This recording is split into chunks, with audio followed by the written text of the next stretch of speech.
hopefully, tonight Fedde gives us a chance to win this game, keeps us in it. He makes some adjustments because he's had some struggles of late. But, definitely he and Michaels have struggled with their last few starts. And, hopefully we can see better from both of them. Outside ball 4. They're loaded with Kyle Tucker due up.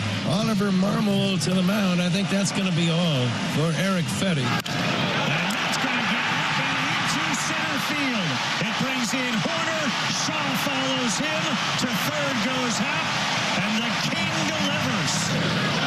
Smokes this one to right center. And it is gone. We are down.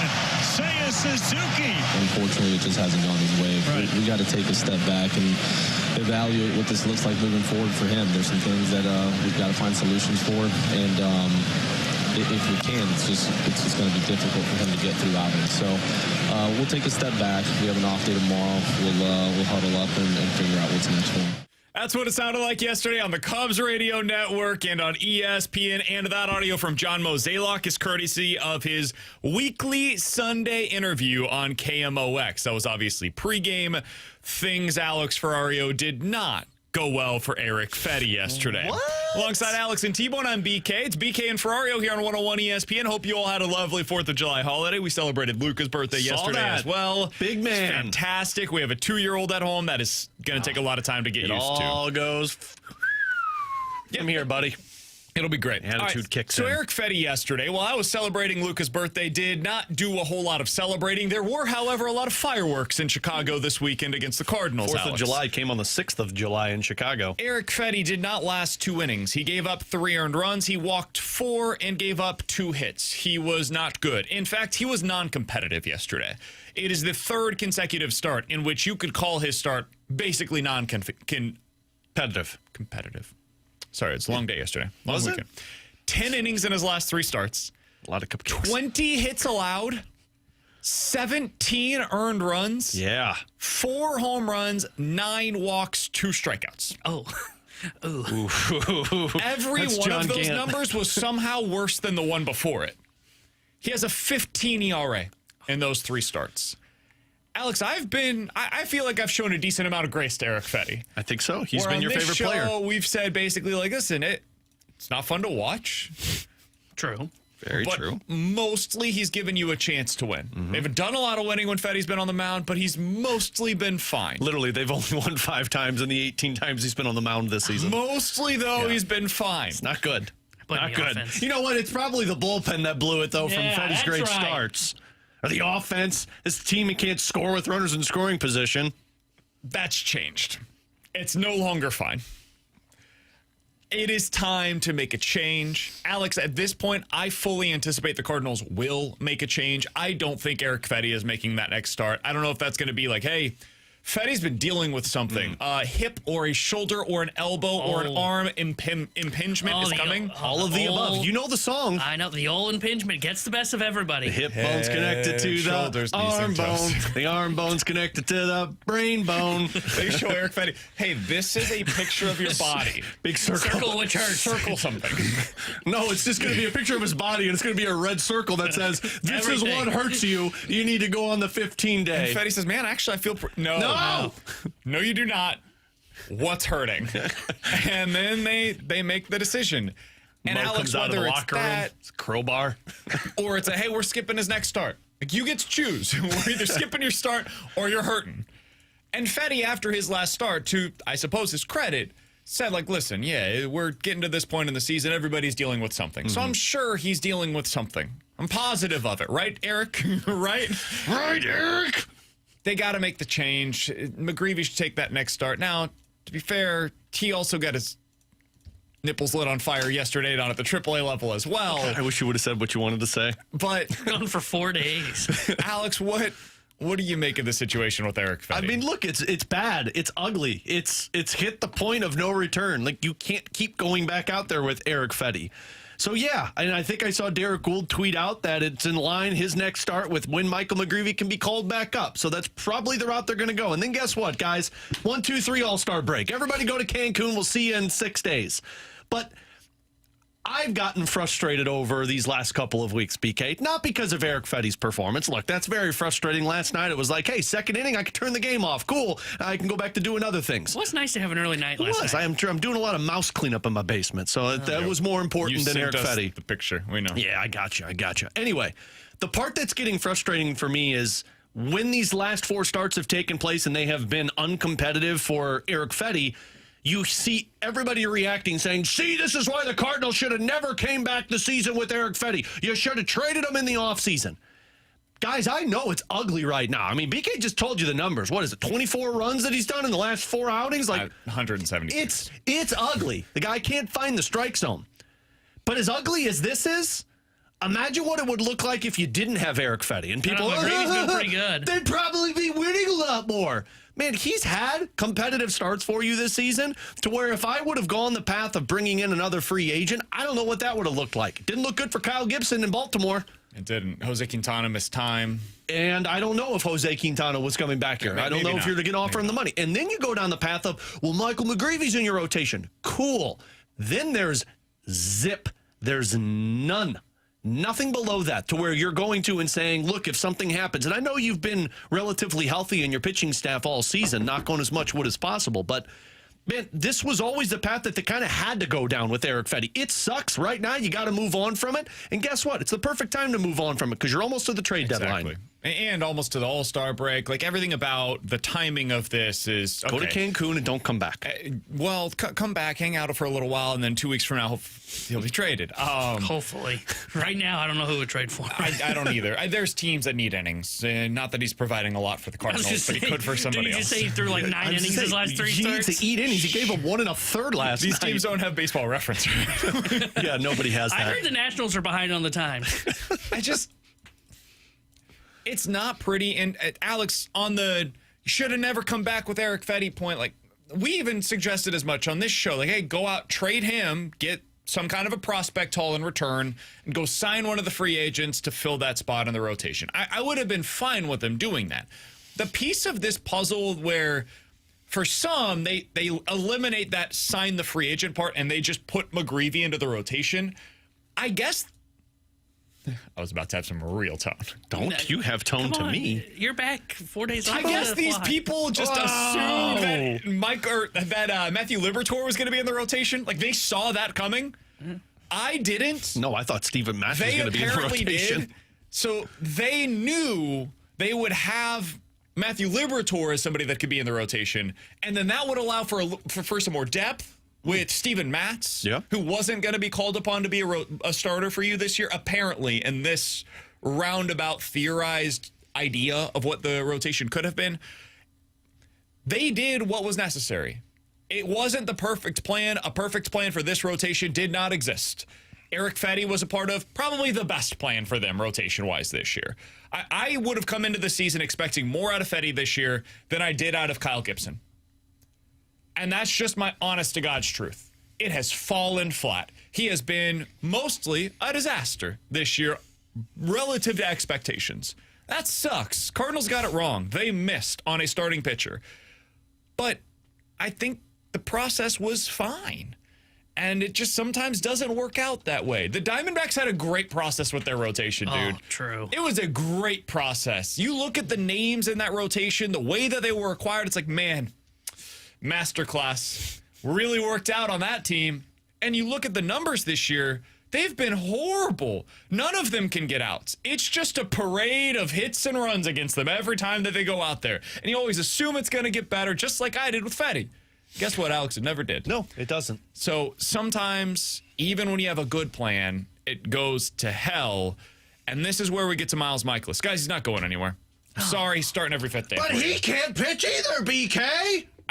Got a whole bunch of those guys. What do they do? What are people? DFA them. Alex, I'm asking this in all sincerity because I really do mean this. What do people expect the Cardinals to do with Miles Mikolas Just yelled it. DFA him. And then Michael McGreevy. But he's starting for Fedde. Yeah, what happens when we get rid of Fedde? Steven Matz. Are we being serious with that? Drew Rum. Well, he's not available. Acquire another starter. TK Roby. So at the deadline, like, sure, I suppose that could be a plan, but we're not there yet. We've got 4 more weeks until we get to the trade deadline. I've seen so many calls for Erick Fedde and Miles Mikolas to be DFA. Just release them. Get rid of them. Okay, and then what? It can always get worse. I promise you. And while Fedde, I'm not sure it actually can get worse than what you're seeing right now. Hey, you could always go a third of an inning and give up 7 runs. With Mikolas, it absolutely can be worse than what he's been. And it's been bad, but at least he's giving you some innings. What is the plan there, Alex? Am I missing something? No, the plan is you're going to have to stick it out with Miles Mikolas. And as bad as that sounds for a lot of people, the Cardinals aren't doing anything else. You can't trade him. He's got a no-trade clause because if they wanted to trade him, he would have been gone already. Because I think that would have been the one they were able to get off of the contract in the offseason because he had a lot of money tied to him. But it didn't happen. He wanted to be here. You can't DFA him because the Cardinals aren't paying him to go away. So and he's not going to the bullpen because that effectiveness is not going to pitch out of your bullpen. So I just listed all of the criteria that your people, I almost did what BK did, you people are saying to do with Miles Mikolas. The common denominator is he's your starter. Yeah, is he your 5th starter? Yes. Absolutely he is. And every 5th day, you're going to have the tight butt cheeks when he takes the mound. But as BT told TMA earlier today, every other start, it's going to be a disaster, and then he's probably going to ride it, and it'll get fixed. It goes back and forth with Miles Mikolas. It's based on batted ball luck. Yeah. That's who Miles Mikolas is at this point in his career. It's not fun. It's not super inspiring when you watch it, but he's probably going to give you 160 innings this year. He's going to be roughly slightly below league average starter, and he's going to give you some chances to win over the course of the season. That's a 5-starter, guys. That's what the Cardinals had in their rotation in 2006 to 2013, basically. Before they started having a whole host of guys that were developed from within, this is the style of pitcher that the Cardinals had as their number 5 starter. Here's a fun game. Okay. Who has more quality starts on the season? Miles Mikolas or Erick Fedde? Oh, I would have to think Mikolas. It's got to be Mikolas, right? It's Erick Fedde. Really? Fedde's got 6, Mikolas has 5. That can't be. It's true. Well, a third of Erick Fedde's starts are quality starts, and you're telling me you won't take that for $7.5 million?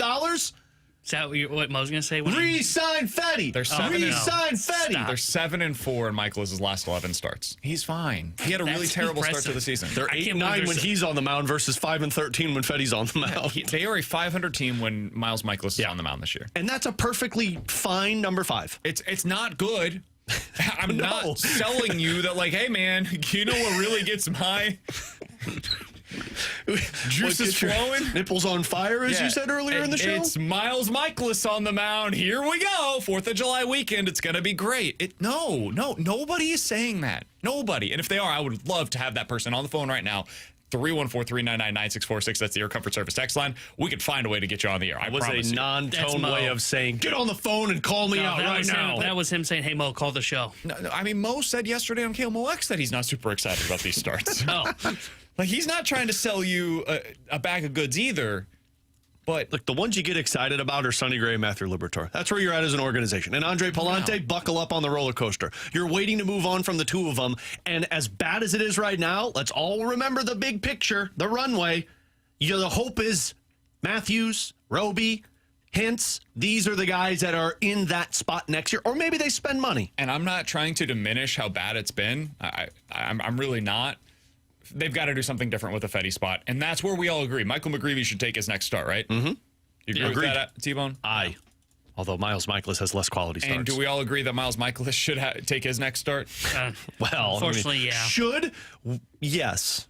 Yeah. Yeah. Should and will. Unfortunately, I don't really like answering it that way. They don't have an alternative right now. That's the cold reality of the situation. But coming up next, we're going to talk about the Cardinals and where they're at as a team because, boy, I wish it was just the rotation that was a problem right now. Unfortunately, I can't tell you that's the case. 314-399-9646 is the Air Comfort Service text line. The YouTube chat is available for you at youtube.com/101ESPN-STL. How much has your perspective of the Cardinals changed over the last week when they went 1-5 and allowed 28 runs in 3 games at Wrigley and unfortunately scored exactly 0 runs in 4 of their 5 losses? We'll talk about it next here on BK and Ferrario.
misses the pop-up. Fittingly, Pete Crow Armstrong nearly on the infield, there to make the play and seal the Cubs' 54th win of the year.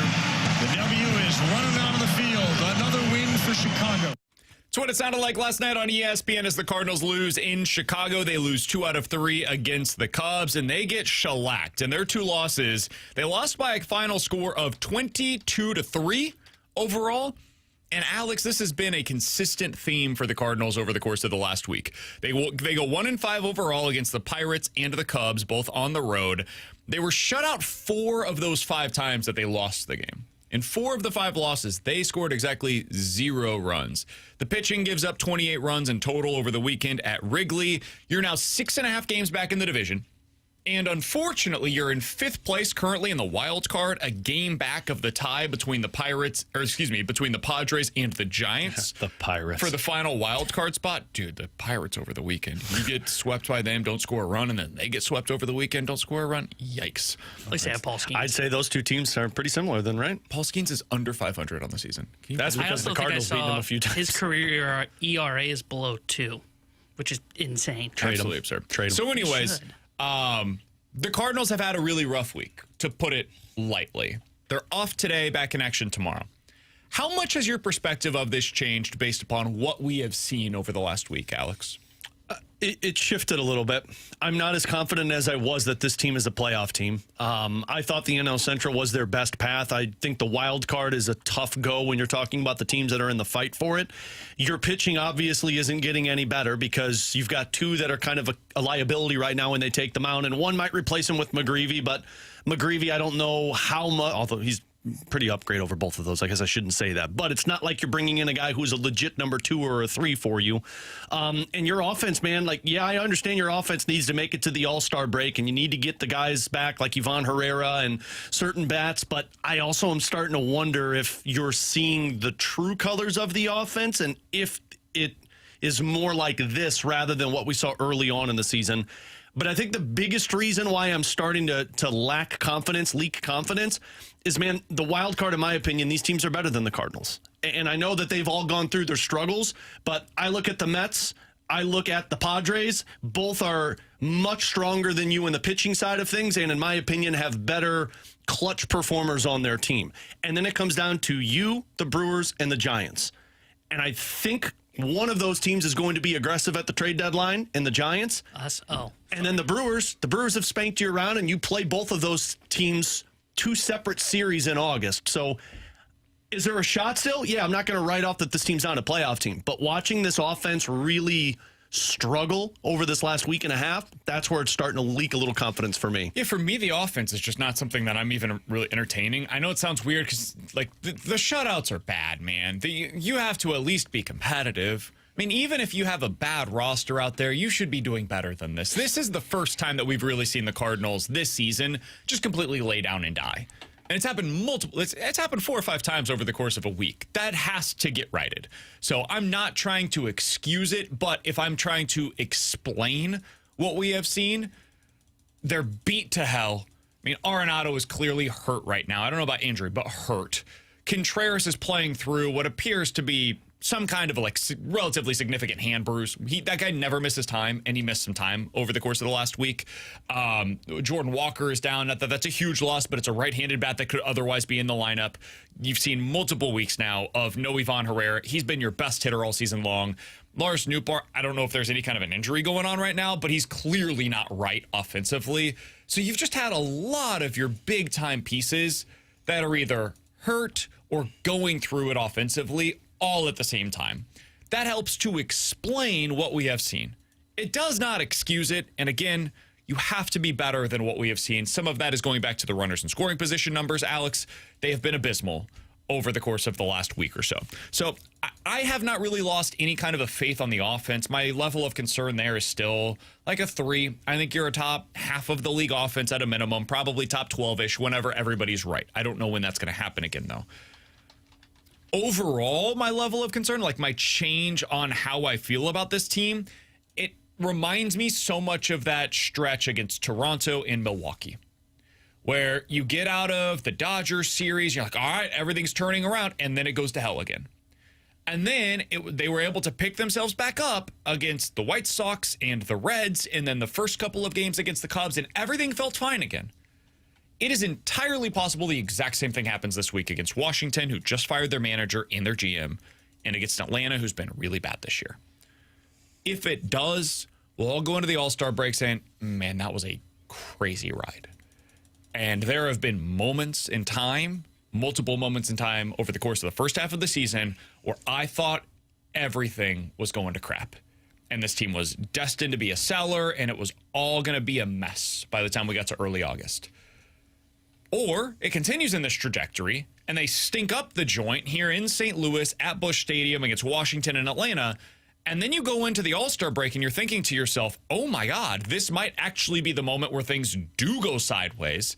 And for the first time all year, you think this team is destined to really be a seller, and you don't know what things are going to look like in August and September. And could this get all the way off of the rails? That's all on the line this week. For me personally, I find myself more on the former than the latter. I think they'll right the ship. I think they'll go roughly 500, maybe 4-2 against Washington and Atlanta, and you leave saying, all right, you better do well in the opening portion of the second half of the season. But this team desperately needs to get to this All-Star break, win a few games, feel a little bit better about yourself, and we'll see how they look coming out of this All-Star break. Yeah, that's kind of where I fall. The only thing that really changed for me over the weekend was the fact that, okay, I think I'll write off the NL Central, right? I was one of the last few on the show that was probably holding some hope of, okay, hey, you take 2 of 3, you win 4-3 against the Cubs. Now you've played you've shown that, hey, we can compete with them and you still have a path towards the NL Central. And the Cubs this week can just prove, you know what, they're just the better team, right? They've got an incredible offense. They've got better pitching than you. They're just the team that's going to win the NL Central, in my opinion. I don't feel that the wild card is out of reach. I still think they can potentially be a playoff team, and especially if they bring in some kind of reinforcements, because I think a lot of these teams in the NL wild card are more named than they are bite. Like the San Francisco Giants are a team that's right there in that wild card race. You're a game back of them right now. They've lost 17-19 since acquiring Rafael Devers and scored the second fewest runs in the National League in that stretch. Nobody's running away with this. So they're going to be in this NL wildcard race. I agree with the way you explained their offense. I think the offense is going to ultimately be fine. I think the problem is everybody's just beat to hell right now. And it's why this next 6 games is, okay, can we just go 500? And I know that sounds disappointing against the Nationals and Braves. When you've got so many guys dealing with so much right now from the offensive side, and they're your biggest bats, it's not like we're talking about, no offense, Garrett Hampson dealing with an injury, then yeah, your offense is going to take a significant step back. Where my biggest question mark remains is, okay, can they right the ship with their starting staff? Because we've talked about it. Mikolas isn't going anywhere. Maybe you pull Erick Fedde out and you put Michael McGreevy in. But McGreevy just got rocked in AAA. So that is my biggest question mark until they can get to the trade deadline is, will their starting staff give the offense enough of a chance to stay in some of these games? Somebody on the text line, 314-399-9646 is the Air Comfort Service text line. If you guys have any questions, we'll get to those coming up here in about 15 minutes. We got to talk about Bowen Byram coming up in the 11:30 segment. Do you still believe, from the 314, that the Cardinals will make it to the playoffs? If don't, you continue to be front runners. Don't say it's based on how they're playing. That's an excuse. Stay consistent one way or another. I will not. I will absolutely say it's based upon how they're playing right now. However, to answer the question directly, because I know that's what you're asking, as of today, I would say no, the Cardinals not a playoff team. I don't feel strongly about that because I agree with where T-Bone was just coming from, which is the Brewers, the Padres, the Giants, I think all of them are incredibly flawed as well. So could the Cardinals get back into that race? Absolutely, dude. Absolutely. They were just in it a week ago, and by the end of this upcoming week, they could absolutely be in that spot that is currently maintained by the Padres and the Giants. Would not be a surprise, should not at least be a surprise to anybody if that ends up being the case. How do you view that as of today, Alex? I just view those teams as having better, trying to think of the best way to, better big pieces, if that makes any sense, on their roster than what the Cardinals have, meaning like difference makers for their team. Do you feel that if Ivan Herrera comes back right after the All-Star break?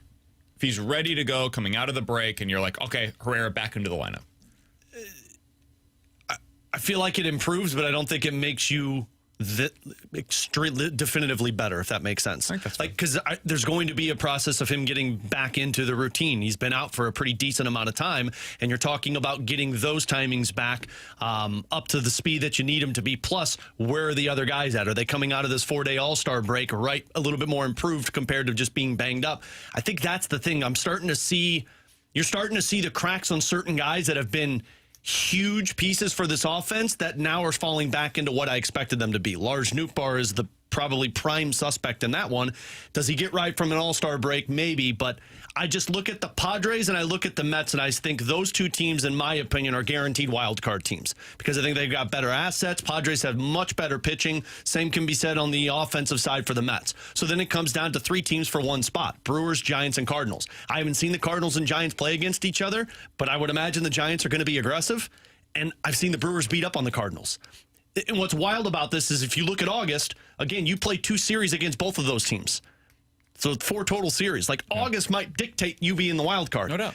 But the trade deadline's in July, and you got to make a decision. And that's the hard part when I see an offense struggle against these other playoff caliber teams. Ultimately, all these teams are playing basically the same. Mets. Yeah. This is the NL wildcard teams in their last 10 games. It's just a 10-game stretch, but just to symbolize where they're at.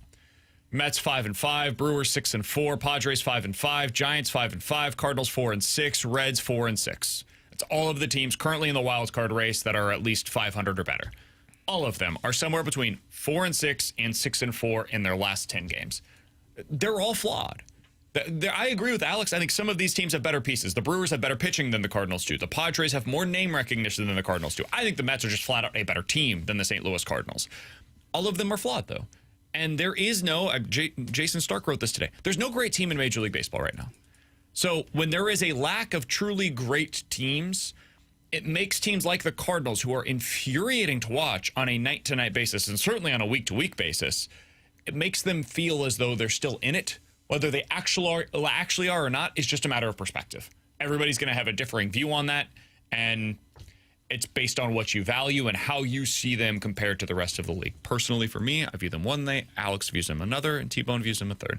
Coming up in 15 minutes, we'll get into questions and answers, but next, we got to talk a little bit about Bowen Byram. Alex, the Blues have one way to acquire Bowen Byram at this point if they want to do so. We'll tell you what that way is and why I think this would be a very uncharacteristic move for Army, and that doesn't necessarily mean the wrong one. We'll talk about that next year on 101 ESPN.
Hey, it's BK for my friends at Victory Men's Health. It is time to unlock your inner champion. The place to do so is with Victory Men's Health. You can check them out today online at victorymenshealth.com. Book that first appointment. There's 4 great locations across the St. Louis area to do so. O'Fallon, Illinois, O'Fallon, Missouri, Sunset Hills, and the location that I personally go to in town and country. If you'd like to get your testosterone levels checked, you feel like, I don't have the same energy that I once did. My workouts don't have the same effectiveness as they once did. Could be due to low testosterone. They could check those levels for you at Victory Men's Health. They can also help you with any issues that you're dealing with on erectile dysfunction, weight loss goals that you're trying to meet. Maybe you want to learn more about their red light therapy programs that they have, the cardiovascular testing. I personally went through their micronutrient testing labs as well. It's all available for for you at victorymenshealth.com. Check them out today. Book that first appointment. Incredibly simple process. Put in your name, email, phone number. Tell them BK with the 101 ESPN sent you, and tell them what it means for you to unlock your inner champion. It's at Victory Men's Health and online today at victorymenshealth.com.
Tanner Hendrickson here. The Sports Center update driven by Johnny Londoff Chevrolet and Johnny Londoff Autoplex. Cardinals got destroyed in Chicago over the weekend as they dropped 2 of 3 to the Cubs and fell 11-0 last night. They are off today as they return home for a 6-game homestand before they hit the All-Star break. Tomorrow night, they'll start a 3-game set with the Washington Nationals. Cole Irvin will get to start for Washington. Andre Palante will get to start for St. Louis. The Sports Center update is driven by Johnny Londoff Chevrolet and Johnny Londoff Autoplex. SEMALondoff.com. Chevy, together we drive. Are you kidding me?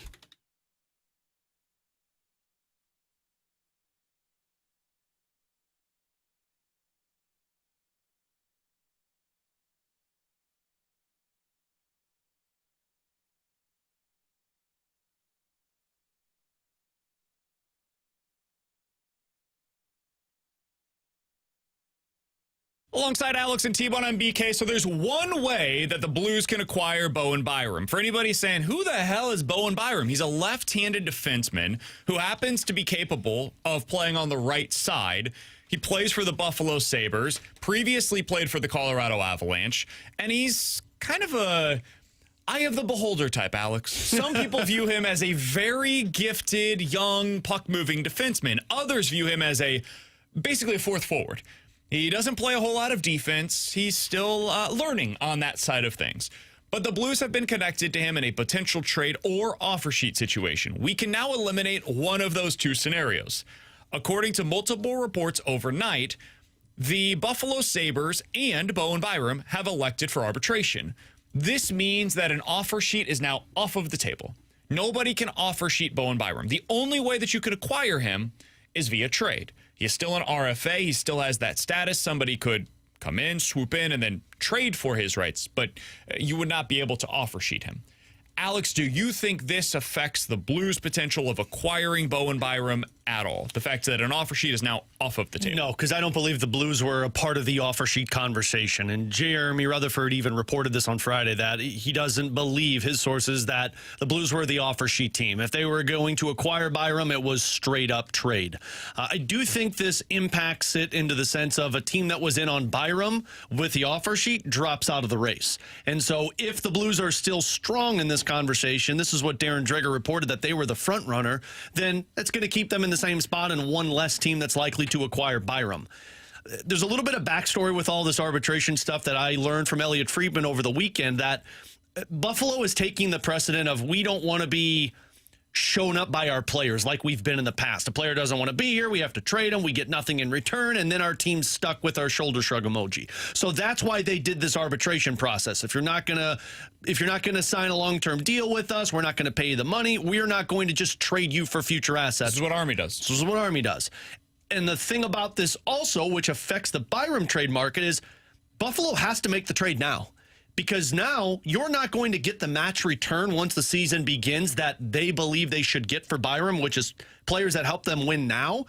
Because now the player decides what the terms are for this arbitration case because the team elected arbitration. They decide the years. Yes. So they could basically say, Byram's agency, we're going to walk this up to unrestricted free agency. My guess is he's going to sign a 2-year deal so that he gets to free agency and he can walk away with no problem. And to explain that a little bit real quick, the player decides how many years are on the contract, and then the arbiter will decide the salary. So the years are determined by the player now, and the arbiter determines the salary, and then we go into the season and you're good to go. So we could say, I want 7 years. Yeah. Cool. Now you're at the whim for 7 years on whatever the arbitration guy says, okay, this is what you're going to be making for those 7 years. So it's very unlikely that he'll say that much term. And so Buffalo's not going to get the return that they think they deserve for Byram as soon as the season begins, because then you're acquiring a guy that's going to go to free agency, and you're like, I don't know if we can re-sign him because his agent doesn't like to be the guy that gets deals done. He likes to take his teams to free agency. So bigger picture, I don't think this impacts the Blues at all. I think the Blues, and this is just my tinfoil theory with this Byram rumor speculation, I think this is the Blues would love to have Bo Byram on their team, but the Blues are not crossing a puke point with what they're willing to give Buffalo. Buffalo, you can either accept the deal that we have on the table, or we're good with our defense. And now it's just a waiting game, because at some point Buffalo knows that we're going to have to move him if we want to get anything back of substance for our team. Is this deal good? Are we willing to wait until the trade deadline? So this gets into the question that I wanted to ask you, Alex, because I can't remember if Buffalo holds on this. If they say we're not giving him up for futures, we only want rostered players, and that's been their very public and private stance thus far. We are not giving them up for futures. And that, honestly, them going to arbitration this way would suggest, like, we do not want the draft picks. We don't care about that. We want to have players that impact our roster today. And the public, at least, side of this is, well, the Blues basically have 2 guys that could fit into that criteria, or 3 if you want to get into this, but they're not trading Broberg. 3 guys that could fit into that criteria for the Buffalo Sabres. 1, Dylan Holloway. We can all laugh at that. That's not happening. 2, Philip Broberg. Again, we can laugh at that. That's not happening. True. 3, Jake Neighbors, who as of today probably wouldn't be in your top 6. Do you agree with that, Alex? Yeah, I think he's your third-line winger right now. So similar to the Zach Bolduc conversation, this is a guy that doesn't have an obvious path to get into your top 6 right now as currently constructed, and you could deal from a place of strength for a place that they clearly view as a relative weakness on their blue line. So you would trade a guy like Jake Neighbors for Bowen Byram. The Buffalo Sabres get the player that they want that affects their team right now, and the Blues get a player that they clearly covet in Bo Byram. I can't remember the last time that Army would make a move like that. And what I mean by this kind of a move with this much upside, I mean, Bo Byram could be a stud for the Blues. He could be here for the next decade, and he could be a stalwart on your blue line along with Mayu and Broberg and Tucker, and you're like, damn, that is our top 4 of the future. That could happen.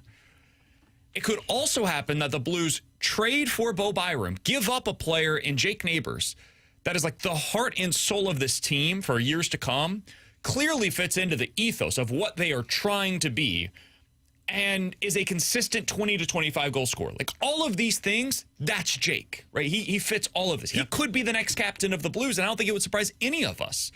You're giving that up in this scenario for a guy that might be bad at hockey, and you might have to pay him $9 million a year to be bad at hockey. And may not even retain him, by the way, because Darren Ferris likes to take his guys to free agency. He may not sign here. All of this is incredibly risky. The upside is really high. The downside is, oh boy, this could be a disaster class of a trade, the likes of which we really haven't seen here in St. Louis since, like, Marcell Ozuna was traded by the St. Louis Cardinals.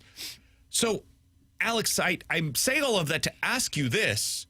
Can you think of another move made by Doug Armstrong that had this kind of upside and it was paired with this kind of downside? Typically, he mitigates risk in these kinds of trades. Not with the Blues. If somebody can think of one, by all means. I guess the biggest risk was the Oshie trade, but I don't even know if that was considered a risk because they knew that they needed to get a little bit more veteran presence, and they knew they weren't going to be able to keep TJ Oshie. To me, there's one move that I remember Doug Armstrong talking about that was probably the riskiest move he'd ever made, and it was when he was with the Dallas Stars. It was his first year as acting general manager for Dallas in 2002. He traded away Joe Nieuwendyk, who is a Hall of Famer, with a 26-year-old Jamie Langenbrunner 3 years after they had won the Stanley Cup. And Armstrong wasn't the GM at the time. He was the assistant GM. But when he took over for Bob Gainey, he traded a future Hall of Famer who had scored 30 goals the year prior, and Jamie Langenbrunner, who was a part of a Stanley Cup championship team, and kind of Jake Neighborsy, who was a 20 to 25 goal scorer and just played with the grit. But they traded him for a 26-year-old former 7th overall pick in Jason Arnott. And I remember Doug talking, this was back when we did the Obie Clark show, and Doug was on with me and Chris Kerber. And he said, that was the first big trade I made as a general manager. And you sit in your office thinking through all of the scenarios that could be pitfalls of, man, do we trade away a Hall of Famer? Do we lose the locker room?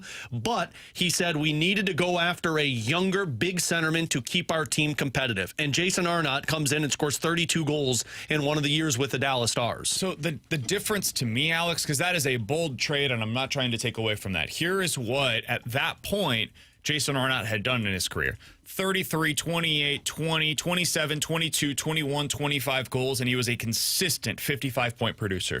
He was 28 years old in the prime of his career at that point in time. And the difference with this specific type of a trade is that you are trading for a player in Bowen Byram that has no real track record of being a good defenseman. He might be a great one. He has the potential to be. He's already got the track record of being a great offensive defenseman. Defense is the part that you don't know. I mean, because last year he scored 11 goals and played 73 games between Colorado and Buffalo. Sure. And then this year he averaged 23 minutes a night and scored 7 goals and had 40 points. So if we believe Logan Mailloux is going to be an offensive weapon, he could be. I am also not sure on him. I have no idea. Everybody's telling us that from the minor leagues, this is what this guy's doing. No. This guy has already scored double digits twice in the National Hockey League. So I think he's already a top offensive defenseman. Defenses, you are spot on, BK. It is a whole lot of ifs, ands, or buts because he hasn't been able to stay healthy with the exception of 2 seasons. And he's been paired with Buffalo's franchise defenseman, Rasmus Dahlin. That's who they play Byram with. And when you see him play on the second pair, it's a significant difference. So that's the part that you're taking a massive risk because you might be having to pay a defenseman $9 million who might not be good at defense. It's just a really bold move. It is. And that doesn't mean that it's the wrong move, to be clear here. I have no idea if this would work. It might. Maybe you get Byram away from Buffalo because, yes, he was with a great defenseman. He was also in front of those forwards and behind those forwards. And in that goaltender, he was in front of that goaltender. Yeah. So situation dictates so much in the NHL, and this is why you guys know I'm a numbers nerd. Baseball is really the only sport that you can truly use the numbers as the end-all, be-all. And even then, it can get a little wonky. But for the most part, you can trust the numbers because it's one pitcher versus one batter, and then there's an event that takes place where a fielder is put into play, right?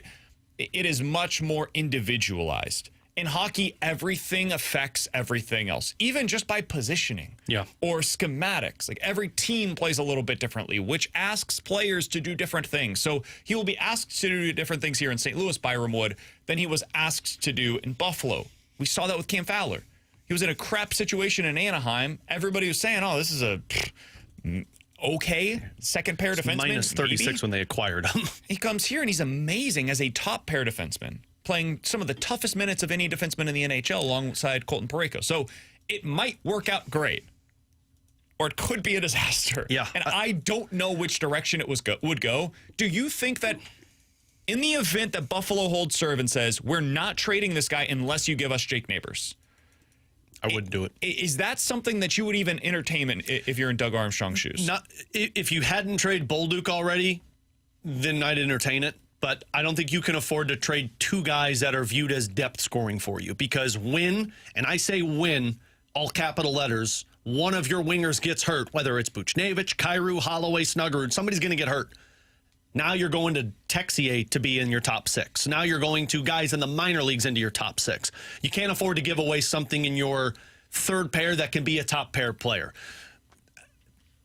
It just doesn't make sense, especially the DNA that Jake Neighbors plays with is what Jim Montgomery wants to play, and you have to have players like that. So to me, the juice isn't worth the squeeze on that type of trade. If Buffalo decides to come down a peg and say, you know what, we get it, but we really need to get something back in return, and we go to the minor league system that could be impacting their team within a year, that's where I'm all aboard, whatever you want to talk about that's not named Dalibor Dvorsky. But no, if it's Neighbors, it just doesn't make sense for this team. I agree with that. I could see where Army would eventually pull the trigger on it. And the reason I say that is because he views it as he's a guy that's going to come in, he's going to make a difference on our team, and we think that there's more to his defensive game there. And now we have 3 of our top 4 defensemen for the next 5 years, say, assuming that they can get him to a contract extension that they like. Then you've just solved 3 of your top 4 defensemen under the age of 25. And it's clear that's where he wants to build the future.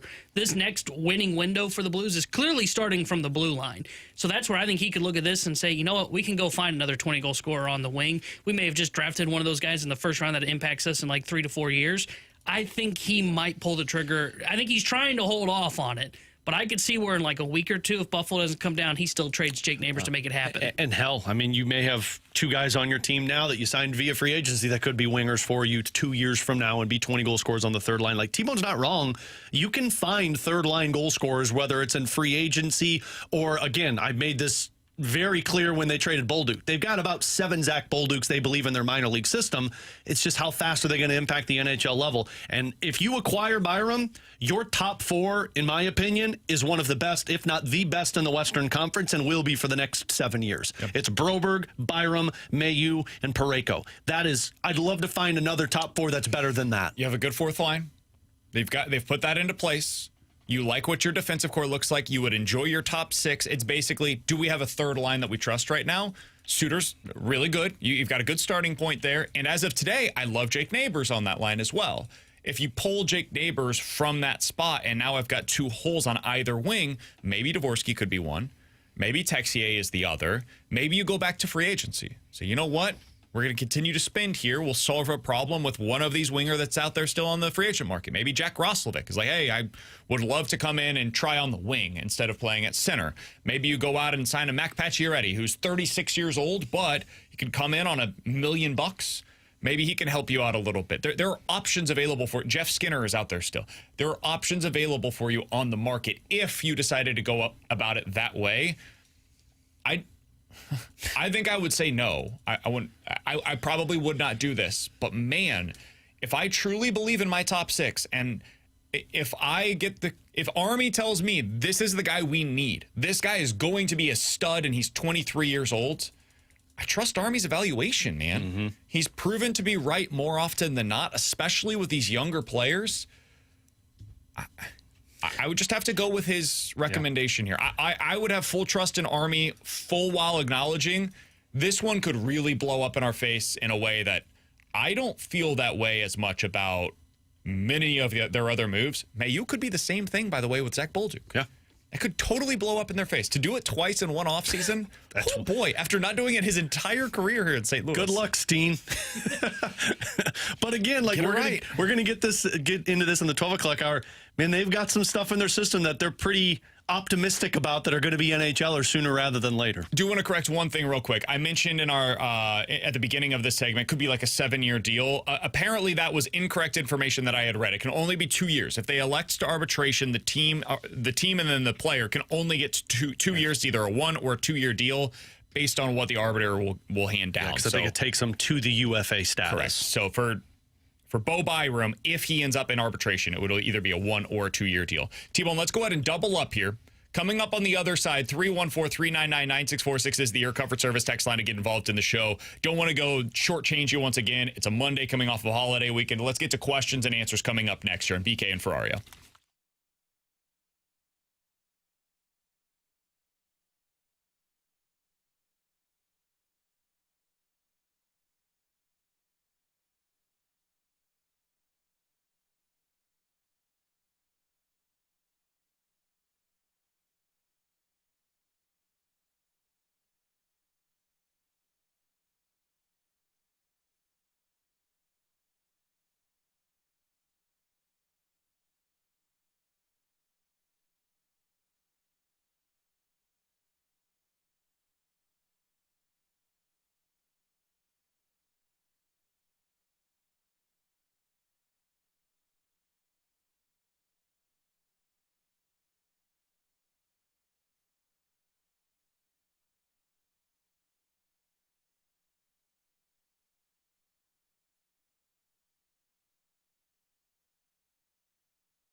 314-399-9646 is the Air Comfort Service text line for questions and answers. If you guys have any questions, go ahead and get them in right now on the Air Comfort Service text line. From the 314. Guys, if we were to pick up Byram, what does that mean for Cam Fowler? Could he have asked for a trade once the Blues told him that they weren't interested in an extension? Could Fowler fetch the player that we send to Buffalo for Byram? I don't think this team is trading Cam Fowler. I see no reason to do so. I do think that trading for Bo Byram would potentially put a wrench into the discussions for an extension and could make it a little less likely that Fowler is here beyond the upcoming season. But all of that also comes down to, what does Cam Fowler want? Yeah. Cam Fowler is seemingly happy right now. A lot of the time when you get a player like Fowler who has not experienced this degree of success in a really long time, Alex, they got a taste of it last year, they might be willing to leave a little bit on the table. Especially at his age in the NHL right now. He's in a good situation with Colton Parayko, a team that he's happy with. He had to waive his no-trade clause just to come here to begin with. Yeah. So he clearly wanted to be a part of this, and he's got a good coach that's using him well.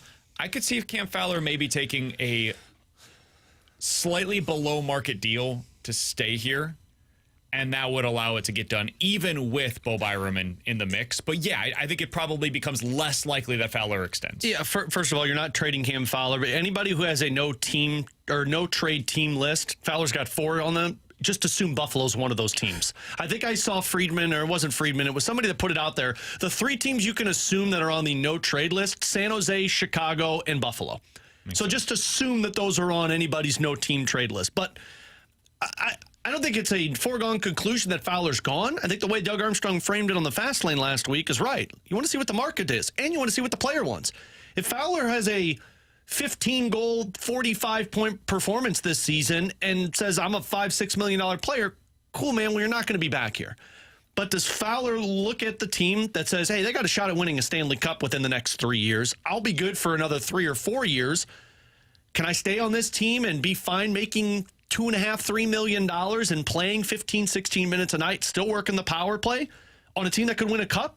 Yeah, that might make the most sense. So there's always a chance he's back because you always need those types of players. It comes down to what Cam Fowler's side wants to put out there in front of them. From the 314, guys, any thoughts on making a move at catcher for the Cardinals? Pajes has not been hitting, and his defense seems to be trailing off a bit.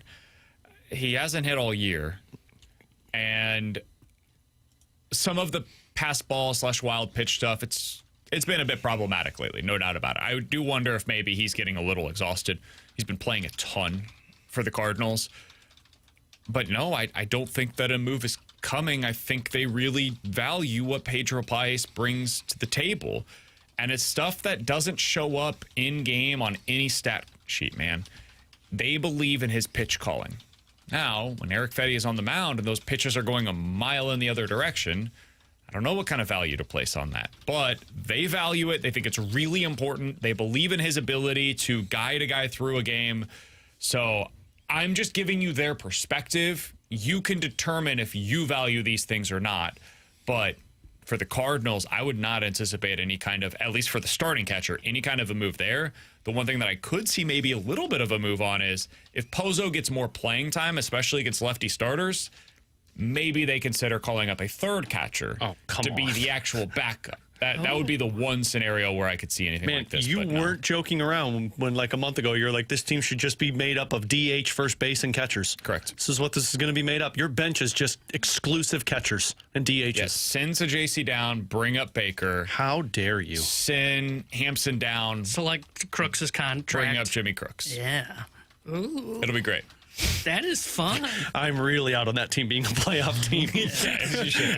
They should not actually do what I'm just saying. By the way, I'm trying to think what the comparison is for this, but there are multiple. It's not just St. Louis. Catcher, especially a defensive-minded catcher that the organization tells you this guy can't hit, but he is great defensively. Like San Diego. All reports out of San Diego are, hey, they're looking for a catcher. Meanwhile, Mike Schill keeps throwing out Martin Maldonado behind the plate, who sucks offensively. Is there another, can you think of a comparison for that in other sports? Big man. Oh, big man in basketball. Big man that plays great defense, impacts the game in that way. Averages 7 points a game. Yeah, that's a good one. They don't do that in hockey because hockey only plays players that physicality can do it. physicality would be the equivalent of this. That's like Ryan Reeves type guys. Yeah, but Ryan Reeves spent the last 2 years in the American Hockey League because he couldn't score. Yeah, that would be the equivalent in hockey. Like the old Ben grit Sherratt. guys. Oh, yeah. Remember, he was super valuable Remember when across someone the tried to league? sell us on Ben Sherratt, and we're like, that guy can't perform, and he couldn't perform. Yeah, he got a legit contract from Detroit, right? Yeah, the eyes are playing. Yeah. And it was because he was playing a ton of minutes and he's super physical. Yeah. People are like, this is the way that you play hockey. And some of the analytics community was like, no, it's not. It's a bad idea. This guy's not good. Yeah, how many playoff games has he played in to show that physicality with the Detroit Red Wings? Not a ton. Did you see, by the way, that they were grading off seasons and somebody gave Detroit a B-? They signed James Van Riemsdyk. They acquired a goaltender and signed a fourth liner. What is this Iser plan people are talking about? Martin Maldonado is batting 180. Oh, he's bad. He came through, though, yesterday with a hit. Yeah, And he scored from first on a double, which was shocking. These managers cannot get enough of these guys, man. And when all of them are doing it Bochy's got it in Texas with Jonah Heim. I think it's also the pitchers. Like, the pitchers need a sense of comfort. They need their safety blanket. They need their blankie. Yeah. And it's a catcher who knows what the hell he's doing behind the plate and calling and can actually retrieve wild pitches, unlike guys that are just going up there with zero game plan. No doubt.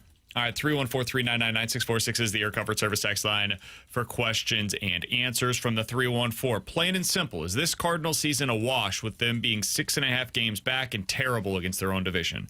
If they continue to be terrible against their own division, absolutely.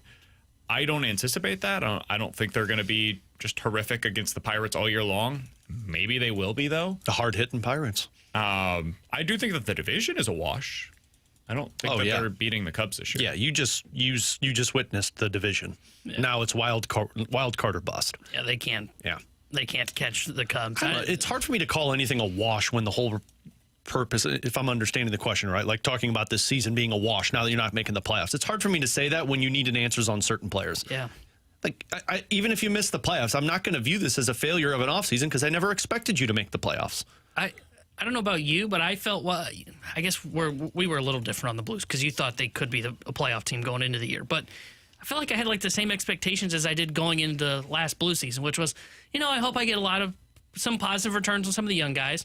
If they make the playoffs, like that's an added cherry on top, but like that's not the end-all be-all. And that, I would say the season's been a success. Now, there's definitely pieces you haven't gotten good answers. I'm looking at you, Jordan Walker. But hey, don't look at me. Sorry. But I think this has been a positive so far for the St. Louis Cardinals. The part that it becomes a wash, in my opinion, is if you end the season and don't make the necessary moves that need to be made. That I'll agree I think with. They're saying, is the season a wash for like playoff potential? Gotcha. Are they just done? Can we write them off? They're not going to be a playoff team. And I'd say no. I'm not there yet at all. Never. We're not giving up till there's an E by our name, Never boys. give up. Never surrender. Coming up in 15 minutes, the Blues are finding a way to win in two different tracks simultaneously. Army had a couple of interesting quotes while he was on the fast lane last week. We'll let you hear both of them, including his thoughts on the Blues' first-round pick from this year and maybe being a quicker contributor than we otherwise would have expected. We'll get into that coming up in 15 minutes. But next, do we have the same question for the Cardinals as John Mozeliak apparently does about them leading into the deadline? We'll talk about that next here on BK and Ferrario.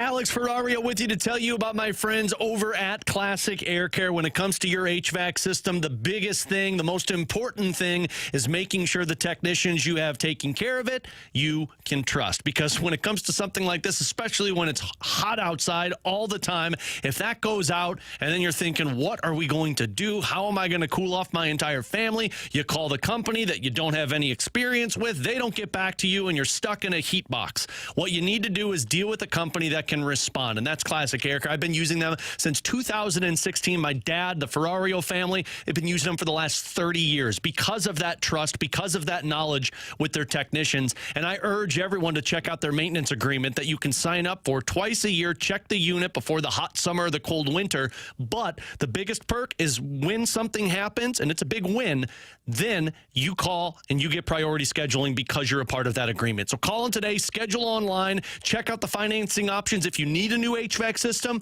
just do me a favor and tell them Alex Ferrario sent you. That's Classic Air Care and ClassicAirCare.com.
High, towering fly ball. That's belted. Nolan Gorman with a long home run. Alongside Alex and T-Bone on BK, it's BK and Ferrario here on 101 ESPN. That is what it sounded like on ESPN over the weekend, on FanDuel Sports Midwest, as Nolan Gorman hit a home run. Of course he did. Always Alex said that guy's got a power potential. He does have the potential, and he's been hitting it a long way lately. We'll talk about him coming up in the 1 o'clock hour. He's been better. Alex, the Cardinals' offense, though, has been shut out in 4 of their last 5 losses. That's not what you want. And John Mozeliak was asked by Katie Wu and other reporters that were assembled in Chicago about their plan as the trading deadline is approaching. We're now about 3 weeks away from Major League Baseball's trade deadline. He said this, quote, "As you approach the trading deadline, usually it's all about finding more pitching. I think as we stand here today, it's this. Are we going to have the ability to score runs consistently?" End quote. Is that your biggest question about the Cardinals today? No. It's a concern, but I don't know if it's the biggest question, because my biggest question is, do you have enough pitching to get you through the rest of this season and if you make the playoffs? Like, as concerning as I guess it is with this offense, because he's not wrong, it has been inconsistent. A lot of this, like you mentioned in the open, I have answers to. You don't have Ivan Herrera. You've got both Contreras and Arenado who've been going through some of these things. Lars Nootbaar is going into a dry spell. Like, all of these things are happening at once, and it's just a disaster. But, I mean, like, if I'm judging this team off of being a playoff team, like, I'm judging them, can you stop the snowball from getting worse? And, like, you've got the injury to Ivan Herrera. I don't know what that looks like when he comes back. Guys, Lars Nootbaar in the last month has been awful. Yes. Like, it hasn't even been like, oh, it's a cold week or two. No, this is the month where he's hitting sub 200. You've got Contreras, who's been dealing with some of those injuries. Arenado has been dealing with those injuries. Like, there are questions of, can this offense get back to what it was in terms of consistency for the remainder of this season? Is this just they need a break, or are we starting to fall into it? But it's not my biggest pressing issue with the Cardinals, because to me it's pitching. I agree with that, because I think one question I have about the offense is, okay, can you hit left-handed pitching? Like, I think that is something that they will have to address. They will need a right-handed bat. That I agree with. I think their biggest question is, do we have enough pitching and enough swing and miss stuff in our pitching staff, right? Like, I think they need another starter. And my fear, and I've brought this up before, is they're going to make McGreevy that guy. They're going to say, well, hey, look, we had an addition bias subtraction when we got rid of Fedde and we brought up McGreevy. No, you need another arm that can slot in your top 3 in the rotation. I also think they need another bullpen arm. I think anytime you're talking about being a playoff team, it's okay to say we could use another bullpen arm, because I would much rather replace John King or Svenson's spot in the bullpen with a flame-throwing right-hander that can come in and add to the high-leverage mix. So I think pitching's their biggest question mark and their biggest need going into the trade deadline. Are you saying their biggest question mark and their biggest need to reach the playoffs? Or are you saying that's their biggest question mark and need to succeed in the playoffs? I think it's both. I think they're coalesced, because I think the winning style of playoff baseball, of slugging, which they're not going to fix, and swing and miss, which they can kind of masquerade a little bit. They're not going to fix it. They still need a lot of work on that from a unit perspective. But I think they can fix it to where it helps them both for the regular season and that push into October, and once they get into October as well. I think my biggest question for this team is, do they have the pitching to get there? But I don't know that they can answer that. Like, it's weird, because I both think it's the thing that they need to upgrade, and also I don't know how they do it.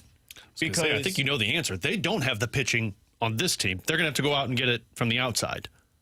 But I don't anticipate them doing that. I don't either, which is why it's hard for me to see them as a playoff team. And that's where I do have a different question than Mo. I think the offense, when healthy, is good enough to get into the playoffs. I don't know if this pitching is good enough to get you there, though. I think Fedde is not. I think we've seen now, like, that needs to change. It's time to go a different direction there, and I would just plug McGreevy into the rotation tomorrow. See what it looks like. I don't know if that means Fedde goes to the IL. I don't know if that's, hey, you try to find a trade suitor somewhere where you get like a player to be named later. Like, you have to remedy the situation. It is time now. But they're not moving on from Mikolas. They're not. I fully anticipate that he will be in the rotation on August 1st as long as he is healthy. You're not pulling somebody else out. Like, they've made it very clear what their intentions are with Palante. They want to find out what he is so that way they go into the offseason knowing, is this guy a future starter for us or not? So you're not going to pull him. Well, Libby has been good for you. I don't want to pull him from the rotation. And Sonny Gray is somebody that you're trying to build around for this year. So while I see it as the biggest need, the thing that they most need to upgrade, I also see it as the thing that is least likely to actually be upgraded at the trade deadline, which is a bit of a confounding situation if you're the St. Louis Cardinals. So if I was in Mo's situation, I would probably be giving that same quote, because that's the thing that I can upgrade. I can go out there and get a right-handed bat, and I could figure out a way to get that bat into my lineup on a pretty consistent basis. I don't right now have the ability to put a new starter into this rotation, so I'm sure as hell not going to be mentioning it publicly, because then it puts my feet to the fire that I need to upgrade the rotation, which I know I'm not going to be doing. But yeah, I have a different question than Mo right now.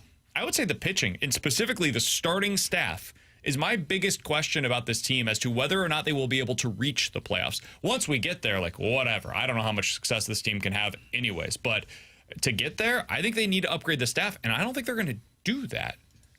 I don't know how they can. Well, I think it requires the unpopular move, and it is because you're right. They're not going to move both Fedde and Mikolas out of the rotation, and Mikolas ain't going anywhere. So just plan on him. I agree, being here August 1st. I think the move is Fedde's the subtraction and McGreevy's not the addition. And but what I I mean don't by think they that, want to do that. See, I think that's where they keep getting stuck in the we want to try and win and develop. I think you can pick a path, right? I think it's okay to say, you know what, McGreevy's down there in AAA. We go out and get a rental starter that helps us for the now. Like, I think Merrill Kelly, for example, makes the most sense for them. Mo on KMOX yesterday basically said, we have to make a move to get McGreevy up here. Yeah, you said that's coming. So whether we agree with that or not, we can have our own opinions on the matter. But if we're just talking about what will they do, not what should they do for a moment, he's telegraphed the idea that Michael McGreevy will be a part of this rotation on August 1st, hell or high water.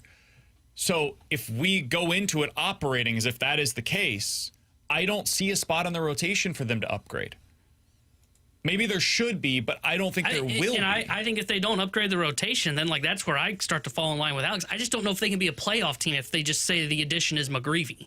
And that's where and this is where, again, I think they keep getting stuck in the we're going to walk two lanes here, right? We're going to walk down the path of player development. We're going to walk down the path of hoping we win. And I think what it's ultimately going to lead to is probably a winning season. And then they'll do the whole high dance of this is a celebration. But would we have said the same thing this time last week? Yeah, I think they needed a starter last week, and I still would have gone with they need a guy that I said this on the Redbird Report. No, let me explain that for a second here. The reason why I'm asking that question is because this time last week they were in a playoff spot with the rotation as was currently constructed. So they had the spot that we're all claiming that you're not claiming they cannot secure with the rotation and adding in McGreevy for Fedde. So why couldn't they maintain that spot if they upgrade Fedde to McGreevy? Because I'm not sure how much of a significant upgrade it is, and I think other teams are going to make the upgrades that Alex has talked about. Oh, I think it's a significant upgrade. Every time that when we ask I agree it's an upgrade, but I don't know if it's enough. Because I don't think McGreevy's I think he's top three arm in your so definitive rotation. when we've seen all season long. All of these teams are so flawed, man. I agree, but what I keep saying is I think the Cardinals could be a playoff team if they bring in reinforcements. And though McGreevy is a guy that helps, I don't view him as a significant reinforcement. Maybe that's why Mo's talking the bat. I mean, maybe you know that the landscape is you're not getting a pitcher. But I don't think this is. I don't think they need a bat. They don't. What? They don't. They need a right-handed bat for their outfield, but that's a platoon bat. Yeah, but I think the identity of this team is going to be we're going to have to outscore our problems. We can't upgrade the pitching because we don't want to trade the assets to get it. Well, it doesn't work well, but you know what? You just get to the wild card game and then you say we did something we weren't expected to do. That's the thing, T-Bone. Like I hear where you're coming from, and I would like for them to live in a world where they could do what you're talking about. But since they don't, and we're talking about like what will they do based upon their own self-imposed parameters, let's acknowledge that. If they go out there and they add a bat that can help them, I don't know who that bat is. Let's say you love Randall Grichuk, right? The idea of Randall Grichuk in the outfield. He could help this team. It could really help them quite a bit. I don't know, man. I see this offense, and you add in Ivan Herrera back into the mix. You plug in a hopefully healthy, fingers crossed, Wilson Contreras for the second half of the season. You get them into a better spot where, like, okay, our lineup is consistent and we're healthy. I could see that being a pretty good offense in the second, like top 10-ish offense in the second half. You have basically the same rotation, but plugging in McGreevy for Erick Fedde, so I don't have that black hole in my rotation once a week. Poor guy. I mean, it's just a reality. I mean, it is. It's just bad. poor guy. I'm with you. But the bullpen has actually been really good. Yeah. I think we're overlooking the fact that they've been a top 5 bullpen basically since June 1st. I think it might even be since May 1st. They've been like top 5 in Major League Baseball. That's a pretty good team, and the National League is so bad this year after the top 2 or 3 teams. Like, that could make the playoffs, man. It really could. You're going to push for it down the stretch no matter what. That's why it feels like if they're going to add, it feels like it's going to be maybe a bullpen piece and a bat, just because the price of these pitchers, and frankly, they will view this as, look, 1, 2, 3 of Gray, Liberatore, McGreevy is much better than Gray, Liberatore, and Fedde. So we've upgraded there. And now you've got 4 guys you trust, even though one of them gives you tight butt cheeks and Palante, and Mikolas is your 5. Our bullpen got improved, but you know what we did? We added Herrera from injury, because you know that guy coming back is like making a trade, and then we add another bat, and we outscore our problems. Is it good enough to make the playoffs? Maybe, because the wild card is open. Let's wait and see what the trade deadline looks at other teams, but we're not going to go bonkers at the trade deadline to try and sell off all of our assets to bring in something that doesn't benefit us now. I see where they're going with it. I still don't think it's going to be good enough to make the playoffs, but it slightly improves you from where you were prior. Yeah, I get that's where they want to operate. I just can't see them making the playoffs if they don't upgrade the rotation from the outside. Because I think McGreevy. I hear you. They're just their game out right now, and their rotation has been terrible for 2 weeks. And SBK says you got a black hole pitcher. As we've seen, their offense can take a significant step back with one piece that goes out. And I don't think Grichuk would fix this offense right now if he were here. But I also don't expect this to be the offense in the second half. I agree, but I don't know who's going to be healthy or not, right? They're a couple of weeks away, according to their own reports. I don't know, you can trust them or not, but they're a couple of weeks away from Ivan Herrera returning to the lineup. And whether you think it's 2 weeks or 3 weeks, he's coming back soon. He's on the path right now to the point where they're talking about a rehab assignment starting very quickly here. That's a real impact. That is the potential to be a middle of the order bat. Wilson Contreras has been really good for you for the most part this season and is dealing with a hand issue. And the only way that hand issue is going to get better is by just not playing. So give him a week off, which, good news, we're a week away from having a week off with the All-Star break.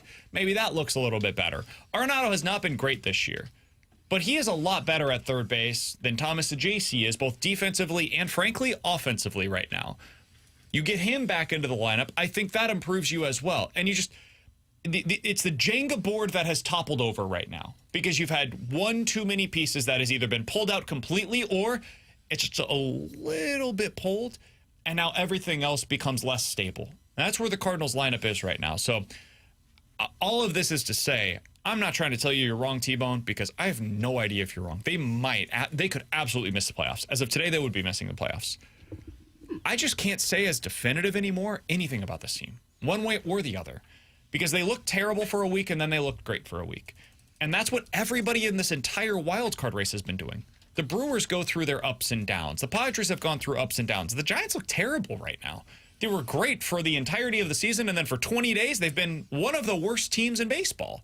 So I'm just a big shoulder shrug emoji of I don't know if this team can make the playoffs or not. I wish, honestly, that one of these teams, Cardinals or otherwise, would just go on a crazy run between now and July 31st. So at least then we have a little bit more of a definitive statement one way or the other on the likelihood of them getting it. Technically, they are going on a crazy run. It's a crazy run of getting shut out by the other team. And getting clobbered. Yeah. Erick Fedde and Miles Mikolas are going through a crazy run of balls going over the stands. Thanks to them, we now have allowed the 11th most runs in baseball. I have heard, though, that the fountain of youth is in Turks and Caicos, so all of these guys probably should head there to the All-Star break. Everyone's going to come out of that water healed. Somebody on the text line said 2 to 3 weeks for Ivan Herrera is not soon, especially if they fall back to 500 or below. I mean, 3 weeks is not soon. Maybe not, but if it's 2 weeks, it's literally 6 games away. Add a month to that injury, knowing the Cardinals. Maybe. And an extra 2 weeks of getting your reps back up to timing-wise. All of that is fair skepticism. So we're in the end of August now, and you got the guy back. The Cardinals play 6 games in the next 2 weeks. We have the All-Star break to handle here. If they didn't have the All-Star break in that part of the schedule, I would agree with you. That's not all that close. But because of the All-Star break, and in my opinion at least, it does break things up a little Take off your mo tie, you jerk. Can I mention one thing about Jordan Walker real quick? So we've talked about adding a right-handed bat. You mentioned T-Bone's guy, Randall Grichuk.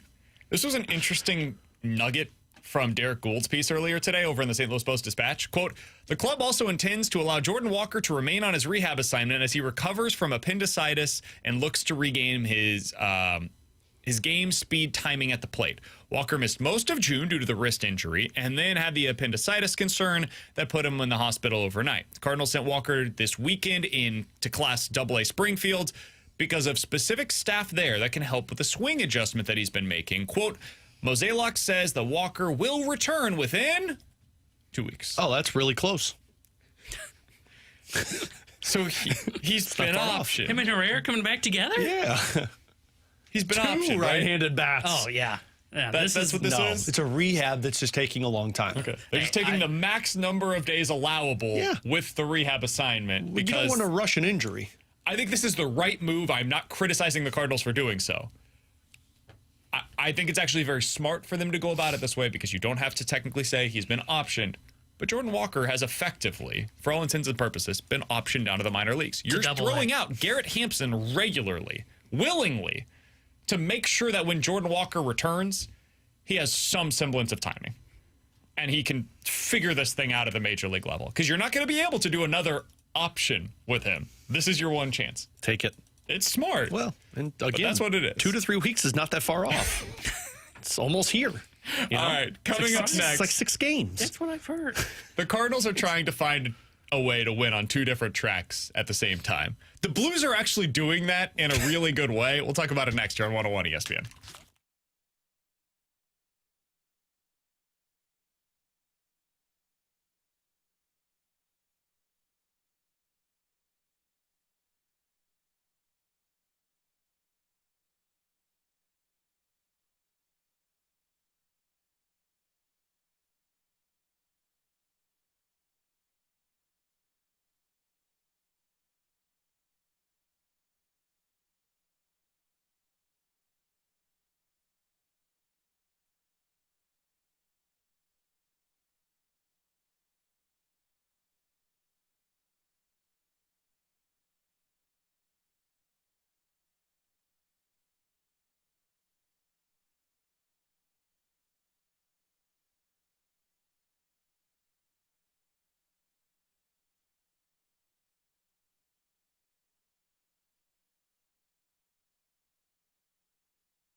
Tanner Hendrickson here, the Sports Center update driven by Johnny Londoff Chevrolet and Johnny Londoff Autoplex. Cardinals fell to the Cubs yesterday 11-0 as they dropped 2 of 3 in Chicago over the weekend. They are off today and they'll be back in action tomorrow night when they start a 3-game set with the Washington Nationals. 6:45 will be first pitch. Jake Irvin will get the start for Washington. Andre Palante will be on the mound for St. Louis. The Sports Center update is driven by Johnny Londoff Chevrolet and Johnny Londoff Autoplex. SeamanLondoff.com. Chevy, together we drive.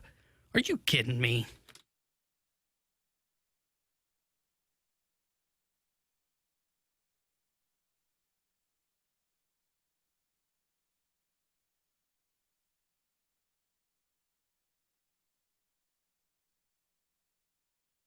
Alex and T-Bone on BK. So the Cardinals are currently trying to have 2 tracks that are going simultaneously next to one another, right? This is like those math trying problems. to win right now, and they're trying to build for the future. What happens if they're both going at 65 miles an hour and they meet at the same time and left the station at 2 o'clock? Then, as is the case when you're in the air, Alex, and you're in a plane and you hit another plane. Oh, gee. You know what? Take your anxiety medicine, man. Calm down. Calm down. Oh, I forgot. I have a junk drawer story for us today.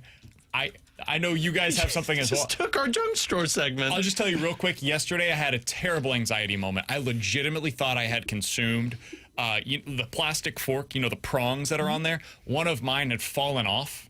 I could not find it. And I thought the only possible answer for this is that I have eaten it. Oh, well, you could pass that. Yeah. Take it from somebody who has seen what people can pass. You could pass that. Yeah, that is what your rational mind tells you. Yeah. My irrational, anxiety-riddled mind told me, I'm going to die, I have to throw this up. Call poison control. So, yeah. I swallowed a spork. No, the whole spork? It was like an inch and a half. I mean, it was a full-size fork in the entire yeah, that's what my wife said. This comment's going to come back. No, I clearly This comment's going to come back to bite me, but I've swallowed a lot worse. I knew it was going to, but I just wanted to make it clear. There have been things that did not kill me. And as Kelly Clarkson said, what doesn't kill you makes you stronger. I'm glad you said it. I was going to say the same thing. All right, so Doug Armstrong, he's not afraid of sporks. He was asked last week while he was on the fast lane about the offseason goals for the St. Louis Blues, trying to be able to maintain what the future is and what you're trying to do right now. Here's what he had to say. I thought this was a good answer. Well, I think strength in the middle of our ice. I think that, we had Schenner was a second-line center, then Sonny played third, then Fasca fourth, and they did a very good job for us. But all 3 of those players are have been in the league and experienced for a long time. So if we could add to that group to give them some support and lessen some of the load, and we were able to do that with Suter and Bukestad. Unfortunately, Fasca went back to Dallas. We were talking to him, and I understand that that's his home. That's all he really knew before 1 year here, and I certainly respect, the players' ability to choose where they want to play. And when that decision was given to us, we pivoted to Bukestad, and then adding Suter just seemed like a natural fit. I don't want to oversell any player, but he's a competent NHL, more than a competent NHL top 9 forward, can play second or third center for us, and is going to give the coach some flexibility to play him with Holloway and Kyrou, to play him with Neighbors and Bukestad, to play, Shen there. And so we just have a lot of different options. I think that's really, as a manager, what you want to do is provide your coach with a lot of the ability to use his lineup differently, and that keeps everybody on their toes. Alex, I think the main thing that I took away from his answer is center was the number 1 priority. Yep. They are also trying to overhaul their defensive core. I was going to say, which is weird because the whole offseason was rumors of defensemen. I think they're trying to overhaul their defensive core, but I think that's more opportunistic. Like, if something arises where we can do that, let's take advantage. Yeah.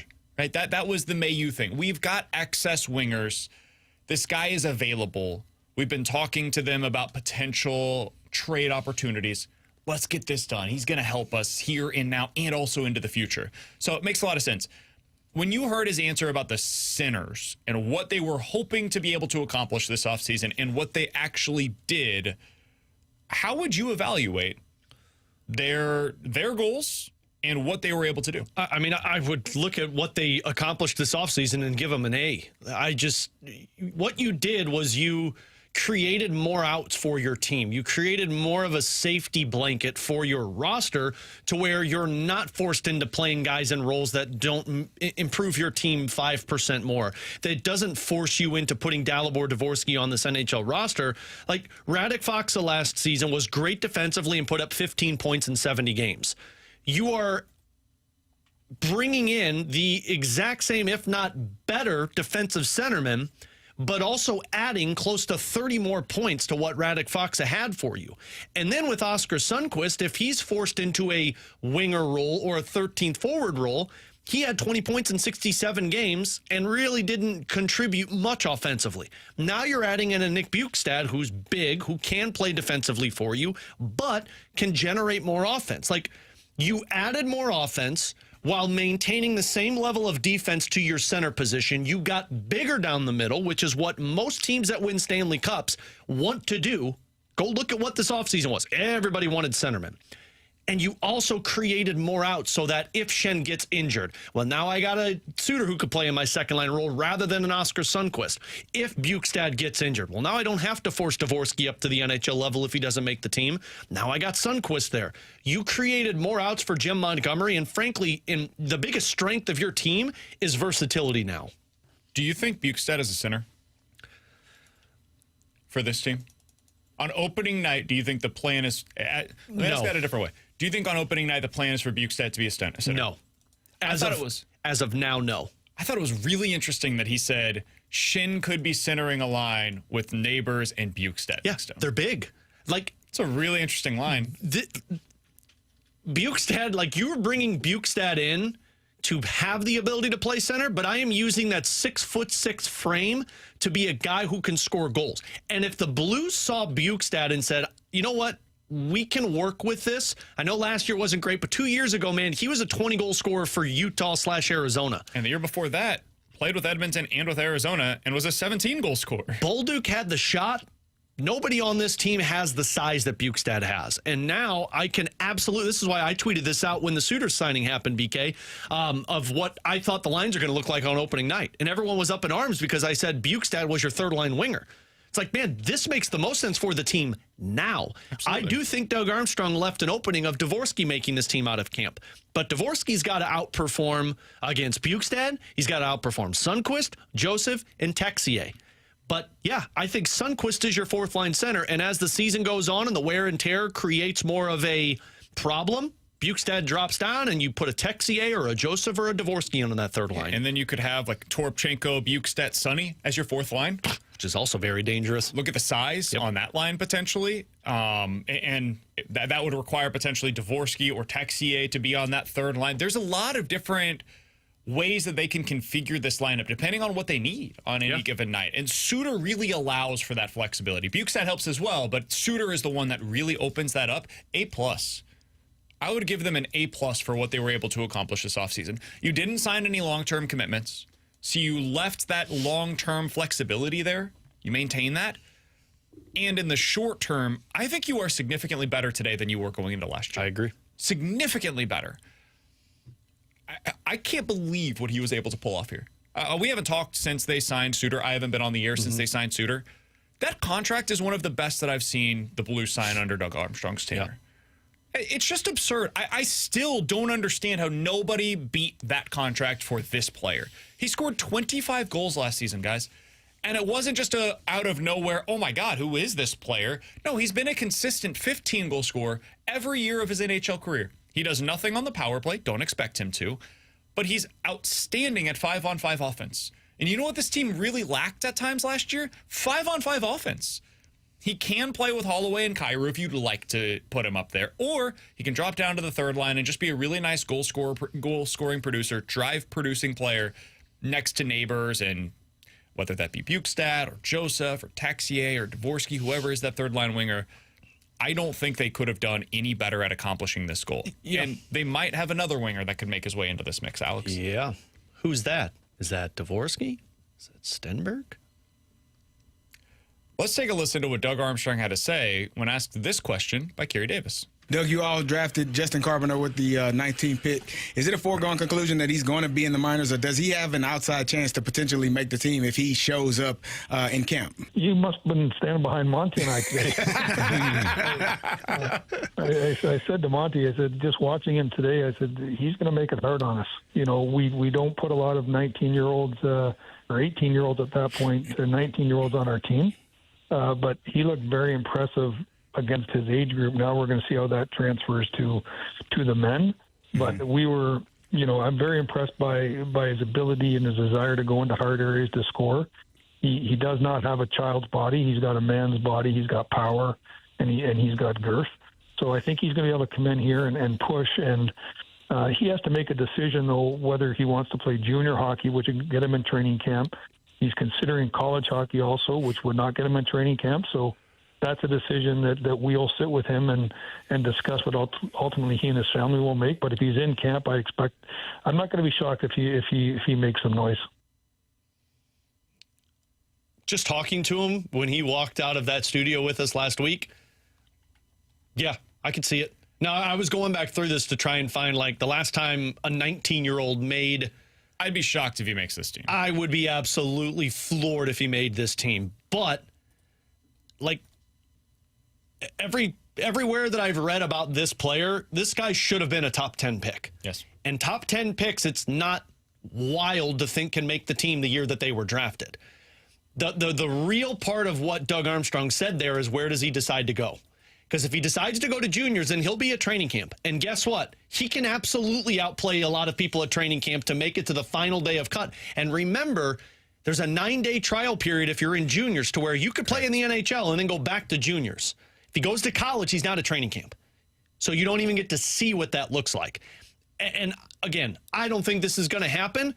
But if you're the best player on the ice at development camp and you're the best player on the ice when you do that rookie camp and rookie tournament that they'll play in, you go into training camp with everybody on the coaching staff circling your name, and it gives you more of a shot. And if you impress, man, a third-line winger for 9 games, it's not outlandish to say. So Army doesn't do that very often. Like that.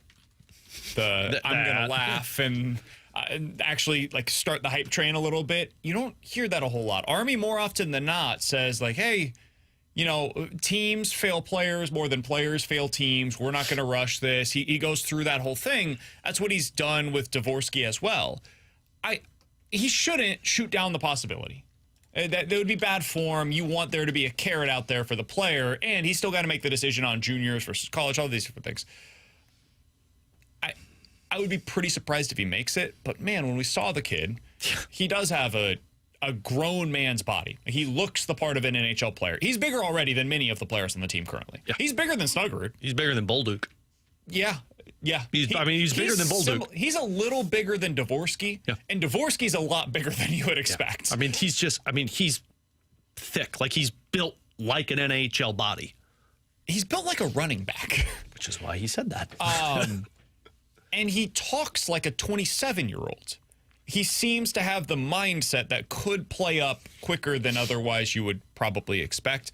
This is after 15 minutes of conversing with him. Let's be very clear here. But it's a fun thought process. Yeah, somebody brought up David Perron and said the Blues did this with Perron. Perron was 20 years old when he made the team. Now, he only played 1 year in juniors, but he made the team the following year. And remember, that was when the Blues were in their rebuild, where they put the young players on the roster right when they drafted them to see what it looked like. But this just doesn't happen, especially for a guy that's in the QMJHL. Like, it's not the OHL. And what I mean by that is, like, OHL teams view players as like, okay, you're ready for the next step. Like Alexis Lafreniere, the guy that was drafted first overall by the Rangers, he played the year that he was drafted, and he was in the queue. So could it happen? I never say never with players like this, especially if they force their way onto the role. But to me, it's still an outlandish opportunity. You just have to outperform like 5 or 6 guys. He's Alex. It's T-Bone. I'm BK. Junk Drawer coming up next here on 101 ESPN.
All right, let's dive into the junk drawer. Alex, what do you got for us today? I have a list, boys. It's from Ranker, and it's the funniest television characters of all time. It's a top 12. I'll give you 11 and 12 because that's just lame. 11 is Al Bundy. 12 is Bender from Futurama. Top 10. Go. It's Joey Tribbiani. Joey Tribbiani is number 7 on that list. Oh, wow. I thought he'd be higher than that. Homer Simpson is not on this list. Oh, wow. This list sucks. Well, some of these make a lot of sense. One of the most important Not that funny, man. animated Not that funny, man. comedic characters of all time. hilarious. Okay. Not that funny, man. Somebody from The Office. Michael Two Scott. from The Two Office. from The Office. Michael Scott is number 1 on that list. Okay. Which, ding, ding, ding. That's why Alex clicked. Yeah. I didn't Yeah, click. saw It a just picture. passed up. I saw the picture of it. Jim. No, Dwight. Dwight is number 3 on that list. Okay. Which I agree with that. Are a lot of these modern? We going back pretty far? Yeah, I mean, there's a couple of them that are probably like 90s or earlier, but more than anything, it's pretty modern. Is Kramer on this list? Kramer is not on this wow. list. I would have thought Kramer would up Is there there. somebody from that show No, on this? there's nobody on that show from that list. Wow. Okay. Again, this is according to Ranker. Somebody from Friends? There's so he already said Joey Tribbiani. There's more. another one from Friends. Is it Ross? Chandler? Chandler is number 2 on that list. So you got 1, 2, 3, 7. A couple of them are sitcoms, and a couple of them are cartoons. I was about to say, are they like There's 2 that are cartoons on Peter this list. Griffin? cartoons type of situation? Not Peter Griffin. Not Peter Griffin. Who would be the other one? From Family Guy. I didn't watch Family Guy, man. Really? I'm trying to think who Think younger. Stewie? Stewie. Stewie is number 5 on that I list. was like, man, if it's not And there's Peter. 2 more cartoons on here. And then there's Daffy? 3 sitcoms. Not Daffy. What is that? Daisy? What is that? Are you kidding? Donald. No. Oh, Donald. wait, no. what are we Daffy. talking Looney about? Tunes. Oh, Bugs Bunny? Bugs Bunny is Oh, number okay. 9 on that list. For some reason, I was thinking Mickey Mouse for a second. I was like, what? He said Daffy, and then he goes, Daisy? I was like, Donald? Daisy? That got Daffy? less funny. Is there another one from Looney Tunes? There's no more from Looney Tunes, Okay. but there's one more cartoon. Think more adult cartoon. Rick and Morty? Nope. Oh, okay. Adult cartoon. Adult cartoon. Foul language. Something that I'd probably really enjoy. Oh, South Park? Mm-hmm. I don't know the guy's name. The main character? Not Kenny. Cartman. Okay. Yeah. Okay. Cheesy That's Poos. 6? Fatter one. Yeah, no, he's number 10. So you got 10, 9, 7, We're 5, looking for 6, 3, and 2, 8. and 1, and 4. Oh, 4, 4, 6, and 8. These are all sitcoms. These aren't cartoons. Is one from The Big Bang Theory? Nope. Okay. I didn't think it would be. One's from that 70s show. One is from How I Met Your Mother, and the other is Parks and Rec. Oh, see, I don't know the name for any of those characters. Oh, Parks and Rec is probably what's his face? Ron Swanson. Ron Swanson, that is number 4 on this list. I'll give you 8 because I don't think you'll get it. That 70s show, Red Foreman. I never watched it. I never watched it either. And then number 6 from How I Met Your Mother. God, why am I blanking on the names now? Oh, God. What's his face? He does the Tonys every year. Why am I blanking on his character's name from that? The Tonys? I think I know who you're talking about. I don't know the characters though. I haven't seen the show. He's got 3 names, not in the show, in real life. Barney Stinson! Barney. Hey, there it is. All right, run through of it. Michael Scott at 1, Chandler, Dwight, Ron Swanson, God, Stewie I was gonna Griffin, be so mad if I didn't get that. Barney Stinson, Joey Tribbiani, Red Foreman, Bugs Bunny, Eric Cartman, Al Bundy, Bender. I agree Kramer should be in Al Bundy's spot, and what was the other one? Homer should be in Bender's spot. Those should have been 11, 12. But I actually looked at that list, and I was like, I think it's spot on. It's not the worst one. Yeah, I agree with that. Yeah, like I get Bugs Bunny, Eric Cartman, Red Foreman. I never watched that 70s, so somebody probably thinks he's funnier than what I know. Sheldon Cooper from Big Bang Theory belongs not in the top 10, I never watched that either. On the outside looking in. Yeah, I never watched that either. But I'm not smart. All of the texts are now coming in. Neil Patrick Harris, BK. Neil Patrick Harris. It's Barney! It's Barney! You're a little late, text Yeah, line. you guys got to be quicker than that one. The delay doesn't help us on these kinds of lists. No, we People can't are like, cheat. you're cheating. Yeah, 7 seconds behind, guys. You can't So catch up 7 with seconds us. later, we are definitely cheating. All right, coming up next, Rob Ramage, former Blues defenseman, now serving as the director of player development with the Montreal Canadiens. What the hell are the Blues getting with this 21-year-old defenseman they just traded for? We'll talk to him about it next year on 101 ESPN.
Hey, alongside Alex and T-Bone on BK, happy to go out to the Callier and Thompson hotline to be joined by the former Blues defenseman, now the director of player development with the Montreal Canadiens, Rob Ramage, joining us here on BK and Ferrario.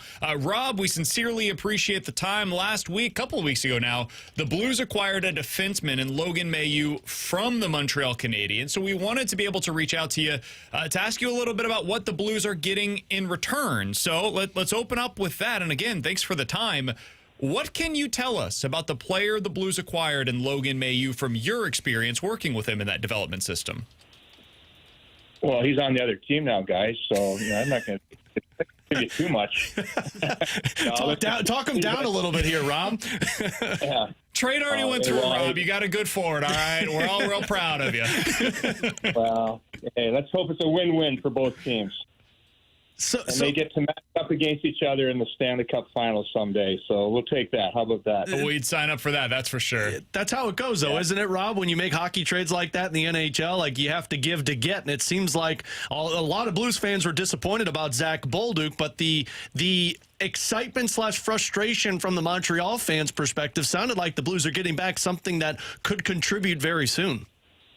Yeah, it's funny. You know, I've some grandsons playing hockey now. They're young, 9 and 8, and they were ticked with the trade. I'm going, guys, I've worked with this guy. He's a good player. You got a good player in return. Yeah, but we like Maverick. But no, listen, he's a solid young man first and foremost. Logan, we spent a lot of time together since he was drafted by the Canadiens. You know, I played for the Knights, so, you know, I coached there. I played there. The Hunters and Basil McRae, the owners, are good friends and former teammates as far as Basil and Mark Hunter are concerned. So, yeah, Logan and I have spent a lot of time together. I've watched him develop, not just in junior, but also with the Laval Rocket, and watched his game progress.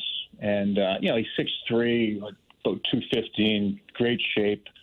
You know, they talk about the offense, and obviously that's there. Defensively, he's improving every year. And, you know, I was thinking about this. He's 22 years old. I got traded to the Blues when I was 22. And my defensive game was lacking. And a guy by the name of Barkley Player got a hold of me. So I went from, you know, being a disastrous minus 41, minus 47, minus 47 with my 3 years in Colorado to finally learn how to play defense as a result of Barkley. And I think with Logan, his progression as an NHL defenseman, and that's going to happen. He's going to play in the NHL. He's got the offense. I think you got a great coaching staff here for them. Jim Montgomery's a good friend. I've had players in Denver for the last 11 years. So Monty was coaching there. Got to watch him activate his D. He was way ahead of the curve with how he worked his defenseman. And then, you know, Mike Weber back coaching the D here. I think it's going to be a really, really good fit for Logan. Rob, you mentioned the defensive side of developing the game, and just talking to anybody who's played defense in the NHL, that's the one that takes some time to develop. How difficult is that side of the game to develop? Do you just get that with more time playing at the level, or is there something that just gets unlocked as you get older? Combination of things, but it's reps. They really need game reps. And, you know, Logan and Junior, during the pandemic, Ontario shut down. I mean, these kids weren't even allowed to skate in the backyard rink. It was crazy up there. So they really lost a year of development. And then, you know, Logan, you know, basically played 12 games the one season in junior. And those were formative years of development. So here he is at 22. He's still a young guy. He's still developing. But there's so much talent and ability to work on, and I think he's going to be a great place to do it with the structure that, as I said, Monty puts in, and the coaching staff. You know, Claude Julien was coaching in Montreal when I was there a few years ago. He's a great guy. And Steve Ott, well, both Otter and Mike Weber are from Windsor. That's where Logan's from. Logan grew up watching those guys, so there's going to be, you know, it's going to be a good fit. We're talking to Rob Ramage here on 101 ESPN. He serves as the Director of Player Development with the Montreal Canadiens. You mentioned his shot, Rob, and that is something that we've heard a lot about here in St. Louis, but you have a more acute awareness of what that can bring to the table for the Blues than most that have never actually seen him play live. Can you describe it for us? What are the Blues acquiring in Logan Mailloux and his shot that he brings to the table? Yeah, you know, the game's gone from the big slap shot to, you know, half slap, you know, to the twisted wrister, getting away quick, because it's a shot block league now. Those forwards line up. You know, Meyer, they did the flamingo and got out of the way, but so it's hard. You know, these guys have to be able to move on the blue line to get that shot through, and he does that very, very well. And he can create. Like, he's not afraid to carry the puck and create offensively in the O-zone. He's got a really good sense of creation, and you know, he scored a couple, I think, 2 game-winning goals in the playoffs this year. Laval had a good run. You know, we won two series, and then ran into an older, more experienced Charlotte team. and his compete level was great. Like, I think his game really, really took off in the playoffs. And Mark Hunter's always said that. He's a competitor. He said, Logan is a competitor. He elevates his game in the big games, and he certainly did that postseason. Unfortunately, against Charlotte, he ended up banging up his ribs. And he played. He took the medicine and continued to play. Once again, that kind of shows the character of the young man. Rob, final one from me, and just talking about his offense, everything that I've heard from people is like the offensive game translates to the NHL already. You've seen just the transition from what it used to be, where it was just the nasty defenseman standing in front of the net, cross-checking guys into the back. Is that the trend in the National Hockey League now, you feel, to where the more offense you can get from your defenseman, the better off the teams are going to be? I think you still have a mix. He's going to be a hybrid. He's going to defend. His game's going to evolve defensively. He's got the offense. There's still a place for a shutdown guy. Edmondson was that guy with the Blues, and I think, we all love those guys. Coaches love those guys, especially in the playoffs. So, on the other hand, in Montreal, we've got a guy like Lane Hudson that, he's a jitterbug. He can dance. But for a little guy, he actually defends decently. But there's, once again, I think you're getting a guy here, 6'3", 215. You can't teach size. And on the back, in the playoffs, size does matter. Rob, we appreciate the time, man. Thank you so much for giving us some insight into what the Blues fans are going to be able to watch with Logan Mailloux over the coming years. We know, I think you're going to have a hell of a time watching Zach Bolduc up there. None of us have a single bad thing to say. First of all, great kid, and second of all, a hell of a shot. So you guys will enjoy him. He's got a little bit of a mean spirit to him as well on the ice. It's a good trade, it seems like, for both sides. So thanks for hopping on with us. We wish you nothing but the best whenever you guys are not playing the St. Louis Blues next year. Thanks, guys. Be well. Awesome. Appreciate it, Rob. Ramage. Appreciate his time joining us here on 101 ESPN. He serves as the Director of Player Development with the Montreal Canadiens. Gave us a little bit of insight into what the Blues are getting in Logan Mailloux. Yeah, that's the one thing that shame on me, but I was also not born when Rob Ramage was dominating the National Hockey League. But that's what Rob was. Like, he was an offensive defenseman that was he's not wrong. He was minus 41, minus 47, minus 47 in 3 straight years. God. And then he gets to St. Louis. He puts 50 points up, 60 points up, 66 points up, a minus 11, minus 7, plus 18. I made this comp off air because I didn't want people to freak out when I said it, but Chris Pronger was this too, to where when Pronger, I'm not saying Mailloux is Chris Pronger, so please everybody calm the bleep down. I mean, I would give a Bolduc for Pronger. No offense. People were pissed about Chris Pronger getting acquired by the Blues because they traded away Brendan Shanahan. Shanahan was already a prolific goal scorer. Why are you trading it for a guy who hasn't even done anything in the NHL? And Pronger has made it clear multiple times. It's like, man, sometimes you just need to get traded and you go on, you have success. And Pronger went on to be a Hall of Famer starting career in St. Louis. So most of the time, if you've got the offense, and like Rob mentioned, you can't teach size, you can figure the defensive side of the game out. It's when the defense is there and they're big and you can't get any offense from them. That's trying to train an old dog new tricks. You're not going to be able to do that. You can work with defense as you continue to develop in the NHL. Yeah. It's going to be one of, in my opinion, the most interesting subplots for the 2025 Blues season. Because we, at this point, feel like we have a pretty firm grasp on, what Thomas is, what you can expect out of Shin, Neighbors, even like Kyrou, Booch, all these guys. You have a pretty good idea of most of the forward group at this point. I don't know on Suter because we haven't seen him in this specific situation before. But again, his career, you kind of know, relatively speaking, what to expect out of him. Same thing for Bukestad. But Mailloux, huge unknown. Yeah. Huge unknown heading into the season. Are there other guys that I didn't mention that you feel Snuggerud? It's really Mailloux and Snuggerud that you don't know going into this season what you can expect? Is it weird, and I know he's a third, is it weird to kind of put a little on Tucker too? Like, I don't know what to expect. I'm not expecting anything outrageous, but we saw how much Jim Montgomery liked using him and how impactful he was in those playoff games that he played in. I feel like I have a pretty good idea of what Tucker is, but can the ceiling be a little bit higher than I anticipated? Yeah. Sure. But I mean, maybe he could be like a 10-goal scorer for the Blues this year. Yeah. I wouldn't write that off completely after the shot that we saw from him. I mean, to think, too, that you have a couple more... You've got two unknowns that the ceiling could be massive for the team, but even the floor is they're still going to be really good players for you. But the ceiling is like these could be difference makers. In terms of Mayu and Snuggerud. See, I think the floor is very low with Mayu. I don't, because I think the size and the offense is there, and even if he's not great defensively, you always need a third pair guy that can put up points for you. Yeah. If the shot plays and he's big, worst case scenario, he's Justin Falk. I think worst case scenario is he's Justin Falk with much worse defense. I think we're kind of underselling how many growing pains there could be for him this year. Maybe. I hope not. I really hope not. I'm not anticipating that, but I can't completely write off the notion that there will be more downside to a 21-year-old playing every night at the NHL level for the first time in his career, who is not known even at the AHL level for his defensive prowess. So I'd say the downside is pretty sizable there, but it's worth it. It's worth it for that upside potential of what you could have.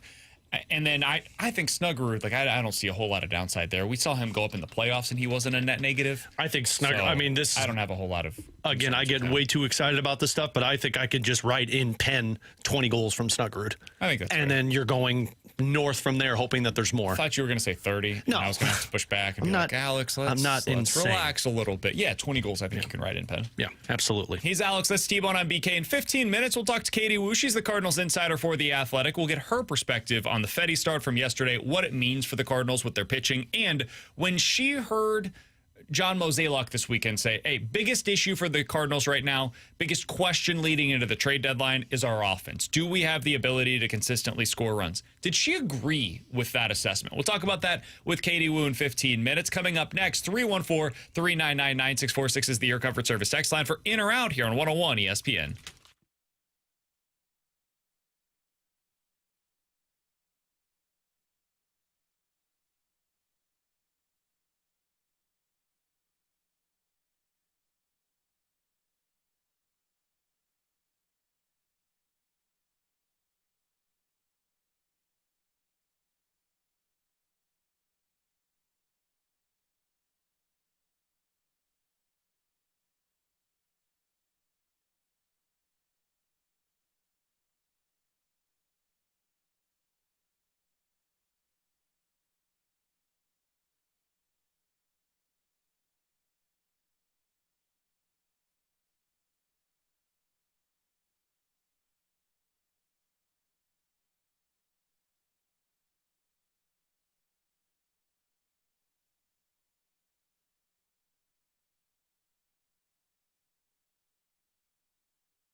314-399-9646 is the Air Comfort Service text line for in or out. You guys give us a scenario. We will tell you if we are in or out here on BK and Ferrario in about 10 minutes or so. We will be joined by Katie Wu, Cardinals insider, joining us here on BK and Ferrario. All right, guys, let's start out with this.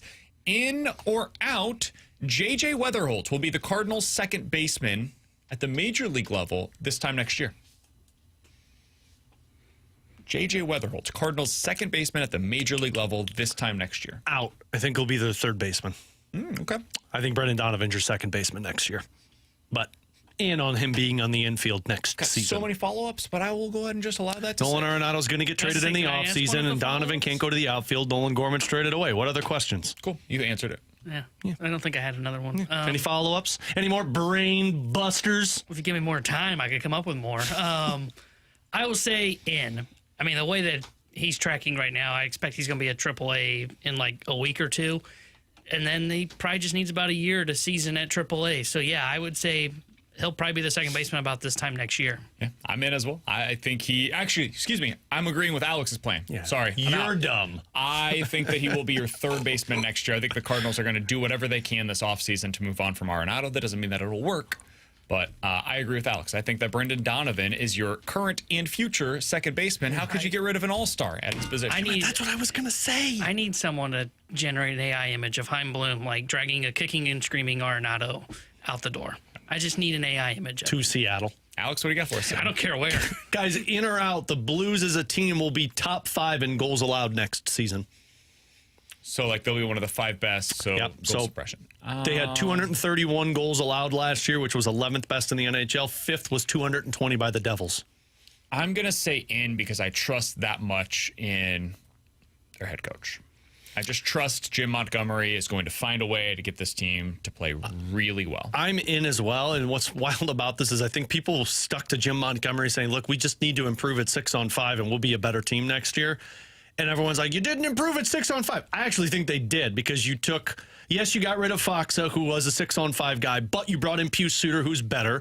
Bukestad is an improvement defensively than where Zach Bolduc was. And you got rid of Nick Leddy for a guy that you hope can become a defenseman. So I'm saying in on this one. I think you're a top 5 defensive team next year. I'm just going to say out, not because I'm not high on their defense. Top 5 is going to be a lot to ask for. So I'm just going to 11 goals, man. Just think of the goals that they gave up with Bannister. I know. Sorry, Drew. Seriously. I'm going to say out, though. I'm just going to play the field and say they're not going to be top 5, but I think they could be top 10. By the way, one quick thing on J.J. Weatherholt. He is 4th in AA right now in OPS. 892. There are only 3 players in front of him in terms of OPS at the AA level this year. T-Bone? Guys, in or out? The Cardinals will add a right-handed outfield bat, and that will be their only addition at the trade deadline. And they're getting Mike Trout. Cool. Because he's a good platoon? Yeah. Keep him healthy? Yeah. Keep him in the corner. Nobody keeps baby in the corner. I'm going to say in on that as well. In terms of players that are at the major league level that they acquire, I think they will just get a right-handed bat. I think they will send others out from their major league roster, but I think they will only acquire one right-handed bat. Yeah, I'm going to say out because I don't think they will. I don't think they'll get that. You don't think they'll get a righty bat, or you think they'll acquire something else? Sorry, I don't think they're going to get a right-handed outfield bat. Gotcha. It's probably going to be like a DH or a catcher. I'm out because I'm just going to hope Mo does the right thing and adds at least a bullpen arm as well. They're so trading for Sean Murphy, aren't they? I know this is an unpopular opinion. I think they're fine in the bullpen. I don't think they need to go out there and acquire bullpen arms. I think they have enough in their system currently, whether that mean like, hey, Gordon Graceffo, let's see what you look like in the bullpen. Hey, TK Roby, you have had a very long season compared to what you've been comfortable with in the past. Let's see what you look like in the bullpen for a month at the major league level. Let's get you a taste. Riley O'Brien, your stuff plays up. Let's filter through these things. Hey, John King, you're going to go back down to AAA. Like those kinds of things, I think you can construct it with just the players that are already in your organization without having to make that kind of a And they'll trade. probably bring Fernandez back up and be like, hey, he's fixed. 314-399-9646 is the Air Comfort Service text line. Let's go through a few of these quick hitter style before we get to Katie Wu on the other side, Alex. In or out, Justin Falk has played his final game as a Blue. Out. I don't think they're going to trade him.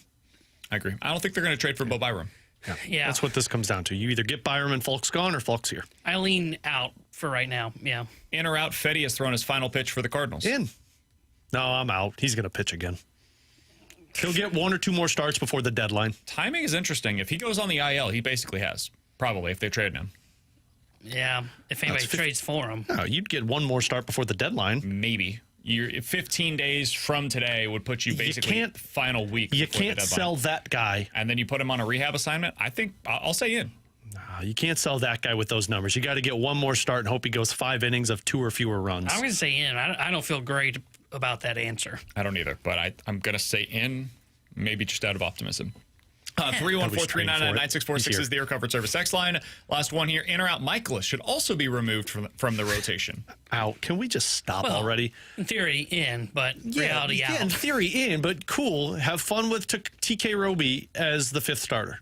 Okay. Which sounds fun right now, but he's not ready. He's about to go. His arm's about to fall off. The big league level. You want Graceffo as the 5th starter?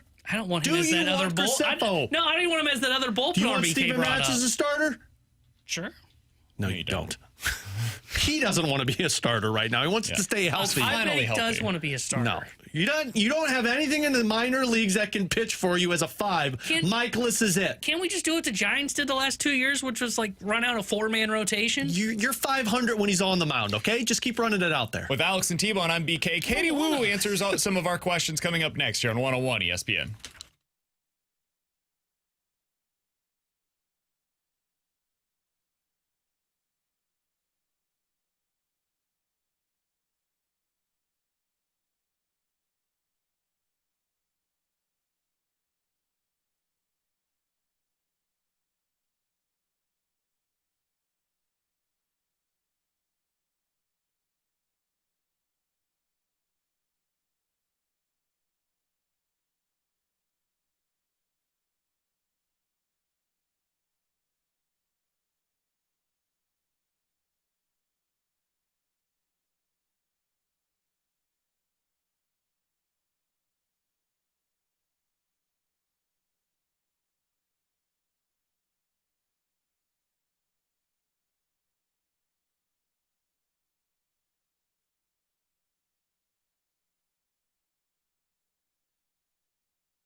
Tanner Hendrickson here, the Sports Center update brought to you by Saliga Heating and Cooling. Cardinals fell to the Cubs yesterday 11-0 as they dropped 2 of 3 in Chicago. They are off today as they return home. Tomorrow night they'll start a 3-game set against the Washington Nationals. Andre Palante will get the start tomorrow night. 6:45 will be first pitch. The Sports Center update is brought to you by Saliga Heating and Cooling, a Daikin heating and air conditioning dealer.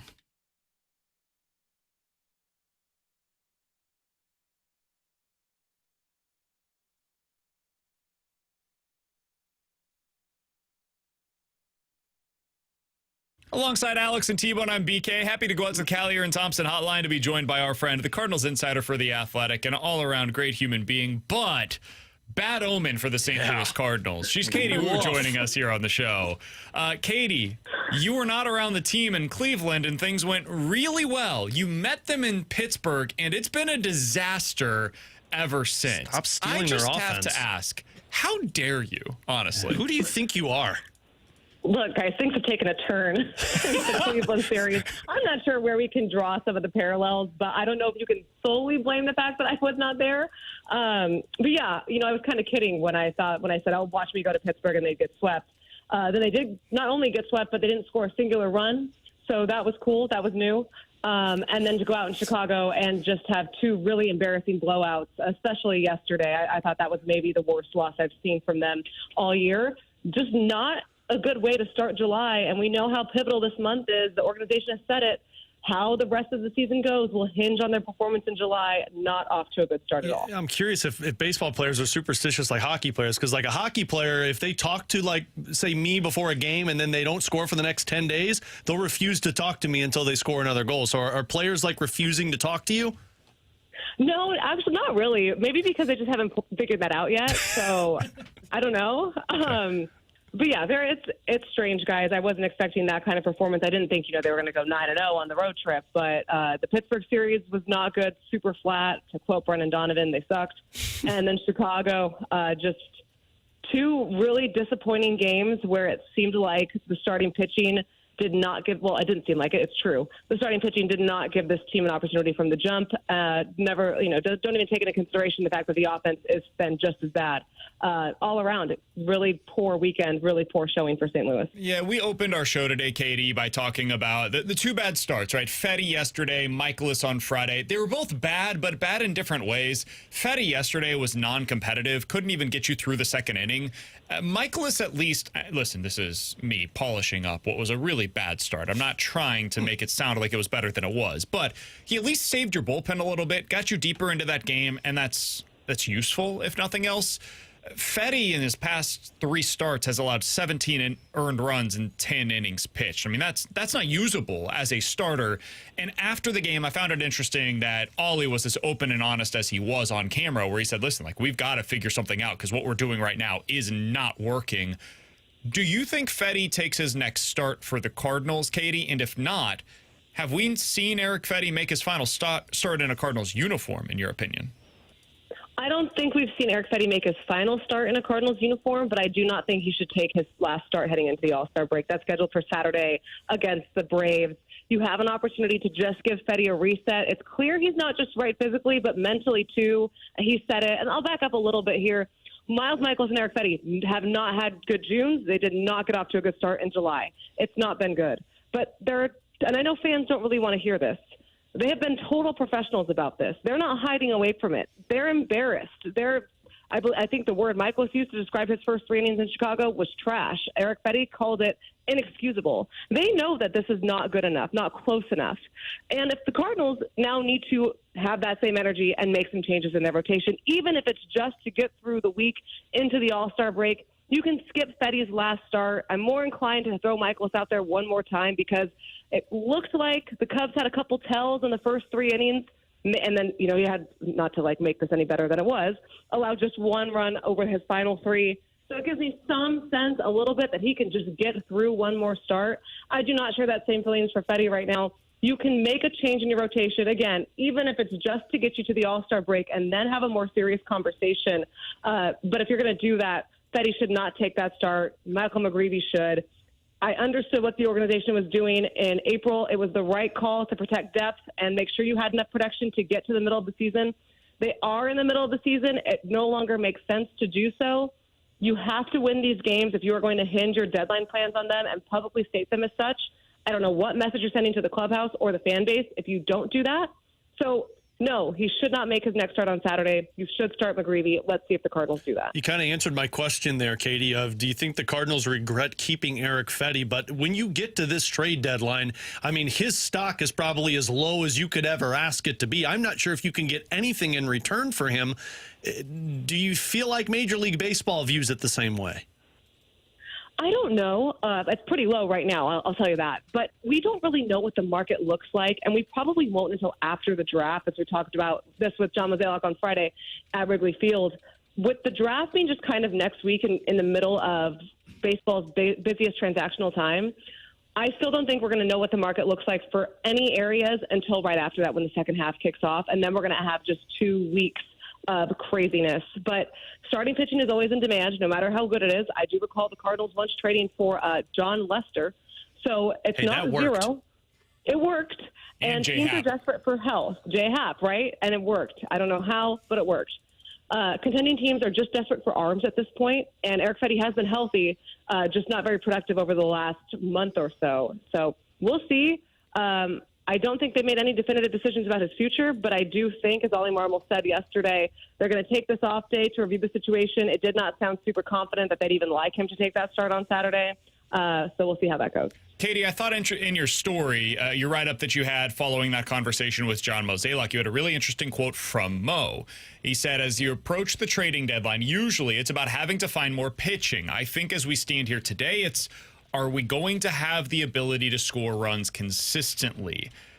Do you agree with that being the biggest issue, the biggest question facing the Cardinals right now? It's hard to disagree with it coming off of this past weekend, but if we scope the lens out a bit, do you agree that the offense is the biggest question that you have going into the trade deadline?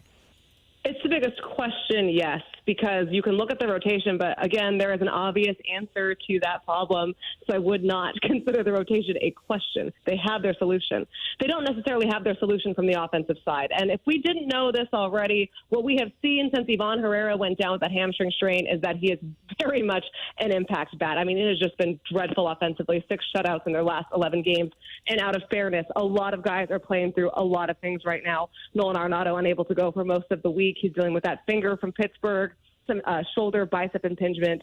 Lars Zubar was playing through some things. Contreras, Burleson is banged up. These guys are going to take days off ever, but that doesn't excuse the lack of production from a team perspective. The Cardinals need to figure out how to score, specifically against left-handed pitching.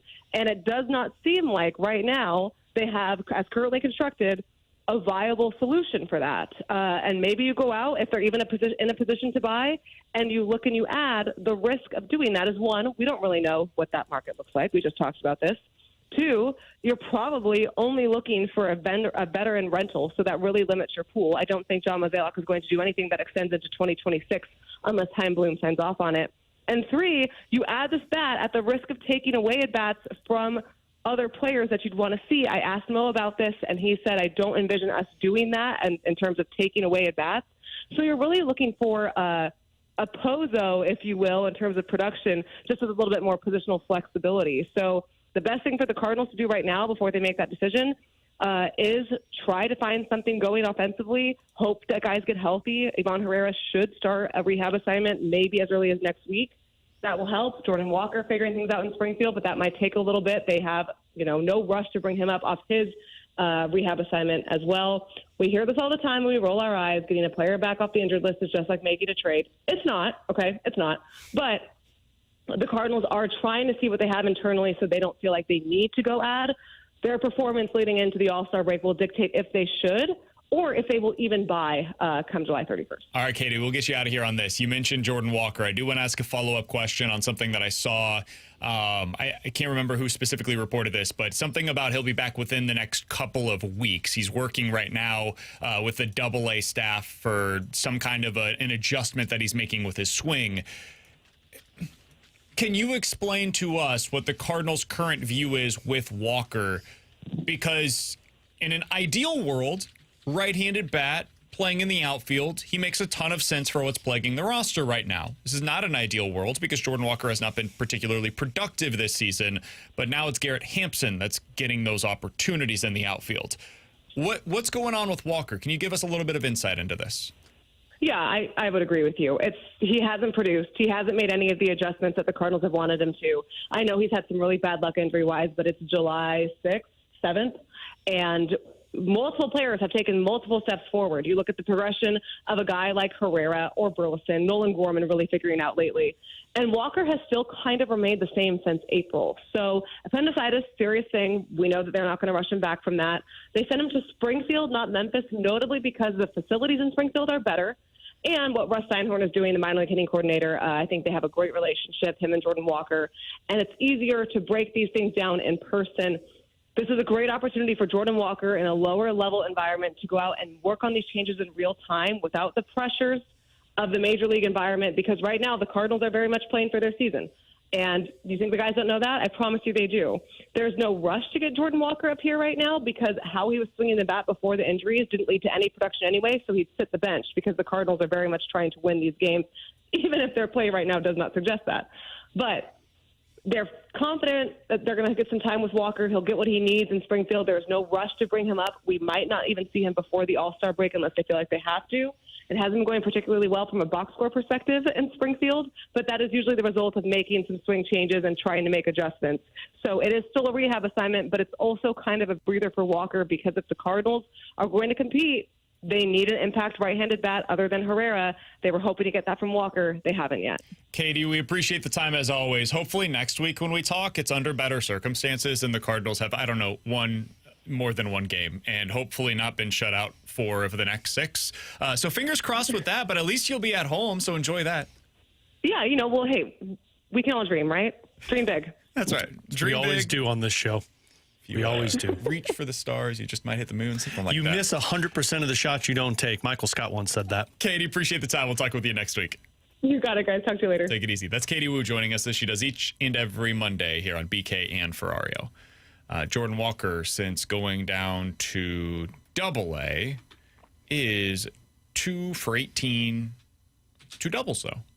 Oh. So a 333. I like what she said. You like to call it an option. It's not. It's a breath taker. That's how Katie analyzed that one. That's in between a rehab and an option. Breath taker. Take a breath. That'll be good. Hopefully he'll be taking our breath away post All-Star break. High five, boys. With Alex and T-Bone on BK, the Rewind is next.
Alongside Alex and T-Bone, I'm BK. It's BK and Ferrario here on 101 ESPN. All right, it's time for the rewind. Alex, let's start out with the biggest story of the day, which is Erick Fedde probably shouldn't. Erick Fedde shouldn't start another game for the Cardinals prior to the All-Star break. Need to put probably on there? He was really bad yesterday. He's been horrible in his last 3 starts now. 17 earned runs in 10 innings in his last 3 starts. He's non-competitive. As Katie just said, it's not just a physical thing. Right now, it feels like it is a mental thing for him. You need Michael McGreevy to take that next start. Now, McGreevy wasn't good yesterday at AAA either. It's not guaranteed that this will be a cure-all for your rotational issues. But I think we're all on the same page with Fedde. I don't think there needs to be a ton more discussion on that side of things. The one that I find to be a little more interesting, frankly, is Miles Mikolas and what you do with that slot in the rotation. Because in his last 7 starts, he has a 7.75 ERA. He has also been quite bad. In his last 2 starts, he's allowed 14 earned runs in 10 innings. That's really bad, man. It's not as bad as Fedde, but it's still very bad nonetheless. What do you do with that spot in your rotation? The Mikolas one, I just think you suck it up and you have him do one more start. Like, you need innings. You mentioned it with Katie. Like, even though it didn't look good, he was still able to save your bullpen for you. To me, Miles Mikolas is the prototypical old school number 5 starter. Hey, man, you're going to go out there and you're going to pitch, and I don't care if you get lit up. You're going to make sure our bullpen doesn't get hurt. You hope you win the other 4 starts before you get to Miles Mikolas. So Mikolas, suck it up, get to the All-Star break, let him reset himself, and hopefully he comes back and does that 50-50 to where one start looks great, other one doesn't. The Michael McGreevy one, I'm in the same line as you guys. The Michael McGreevy should start over Erick Fedde. That game, which I believe is against the Braves, should not be Erick Fedde. Erick Fedde should be on the IL. McGreevy gets called up, starts that game. You go into the All-Star break and probably get one more start from Fedde before you trade him at the deadline. T-Bone text line from the 817 said, Cardinals have also been non-competitive offensively. They've scored 0 runs in 3 of their last few games. It's true. Yeah, it's 4 of their last 5 losses. They've scored 0 runs in them. It's really been quite difficult for them offensively as well. That, to me, is a little bit more explainable, at least not excusable, but explainable, in that they have been really banged up, and they have guys that are big bats for them that are literally out right now. Arenado is missing time. He's not a huge bat, but he is a good one for you. He's at least a plus player offensively. You're missing that bat against left-handed pitching especially. And Ivan Herrera is a massive blow to this team. Still, man, 6 out of 7 games where you've been shut out in your losses. Like, I don't care. Can't happen. You could take a couple of guys out of your lineup. You can't get shut out 6 of 7 losses. Totally agree. T-Bone, what do you make of this? Where they're at right now? They're now 6.5 games back in the Central Division. You have lost 5 of your last 6 games. You're now back in the wild card race, a game back of that final spot. What do you make of where the Cardinals are at now? Yeah, I still think they can be a playoff team because I think the offense is somewhat explainable, as you mentioned there, with their injuries that they are dealing with. I mean, even though they have struggled, and let me tell you, I mean, you guys just laid it out. I mean, it's been ugly over the last, 10 games. They still have the 10th most runs scored in Major League Baseball. Like, their offense is still pretty good.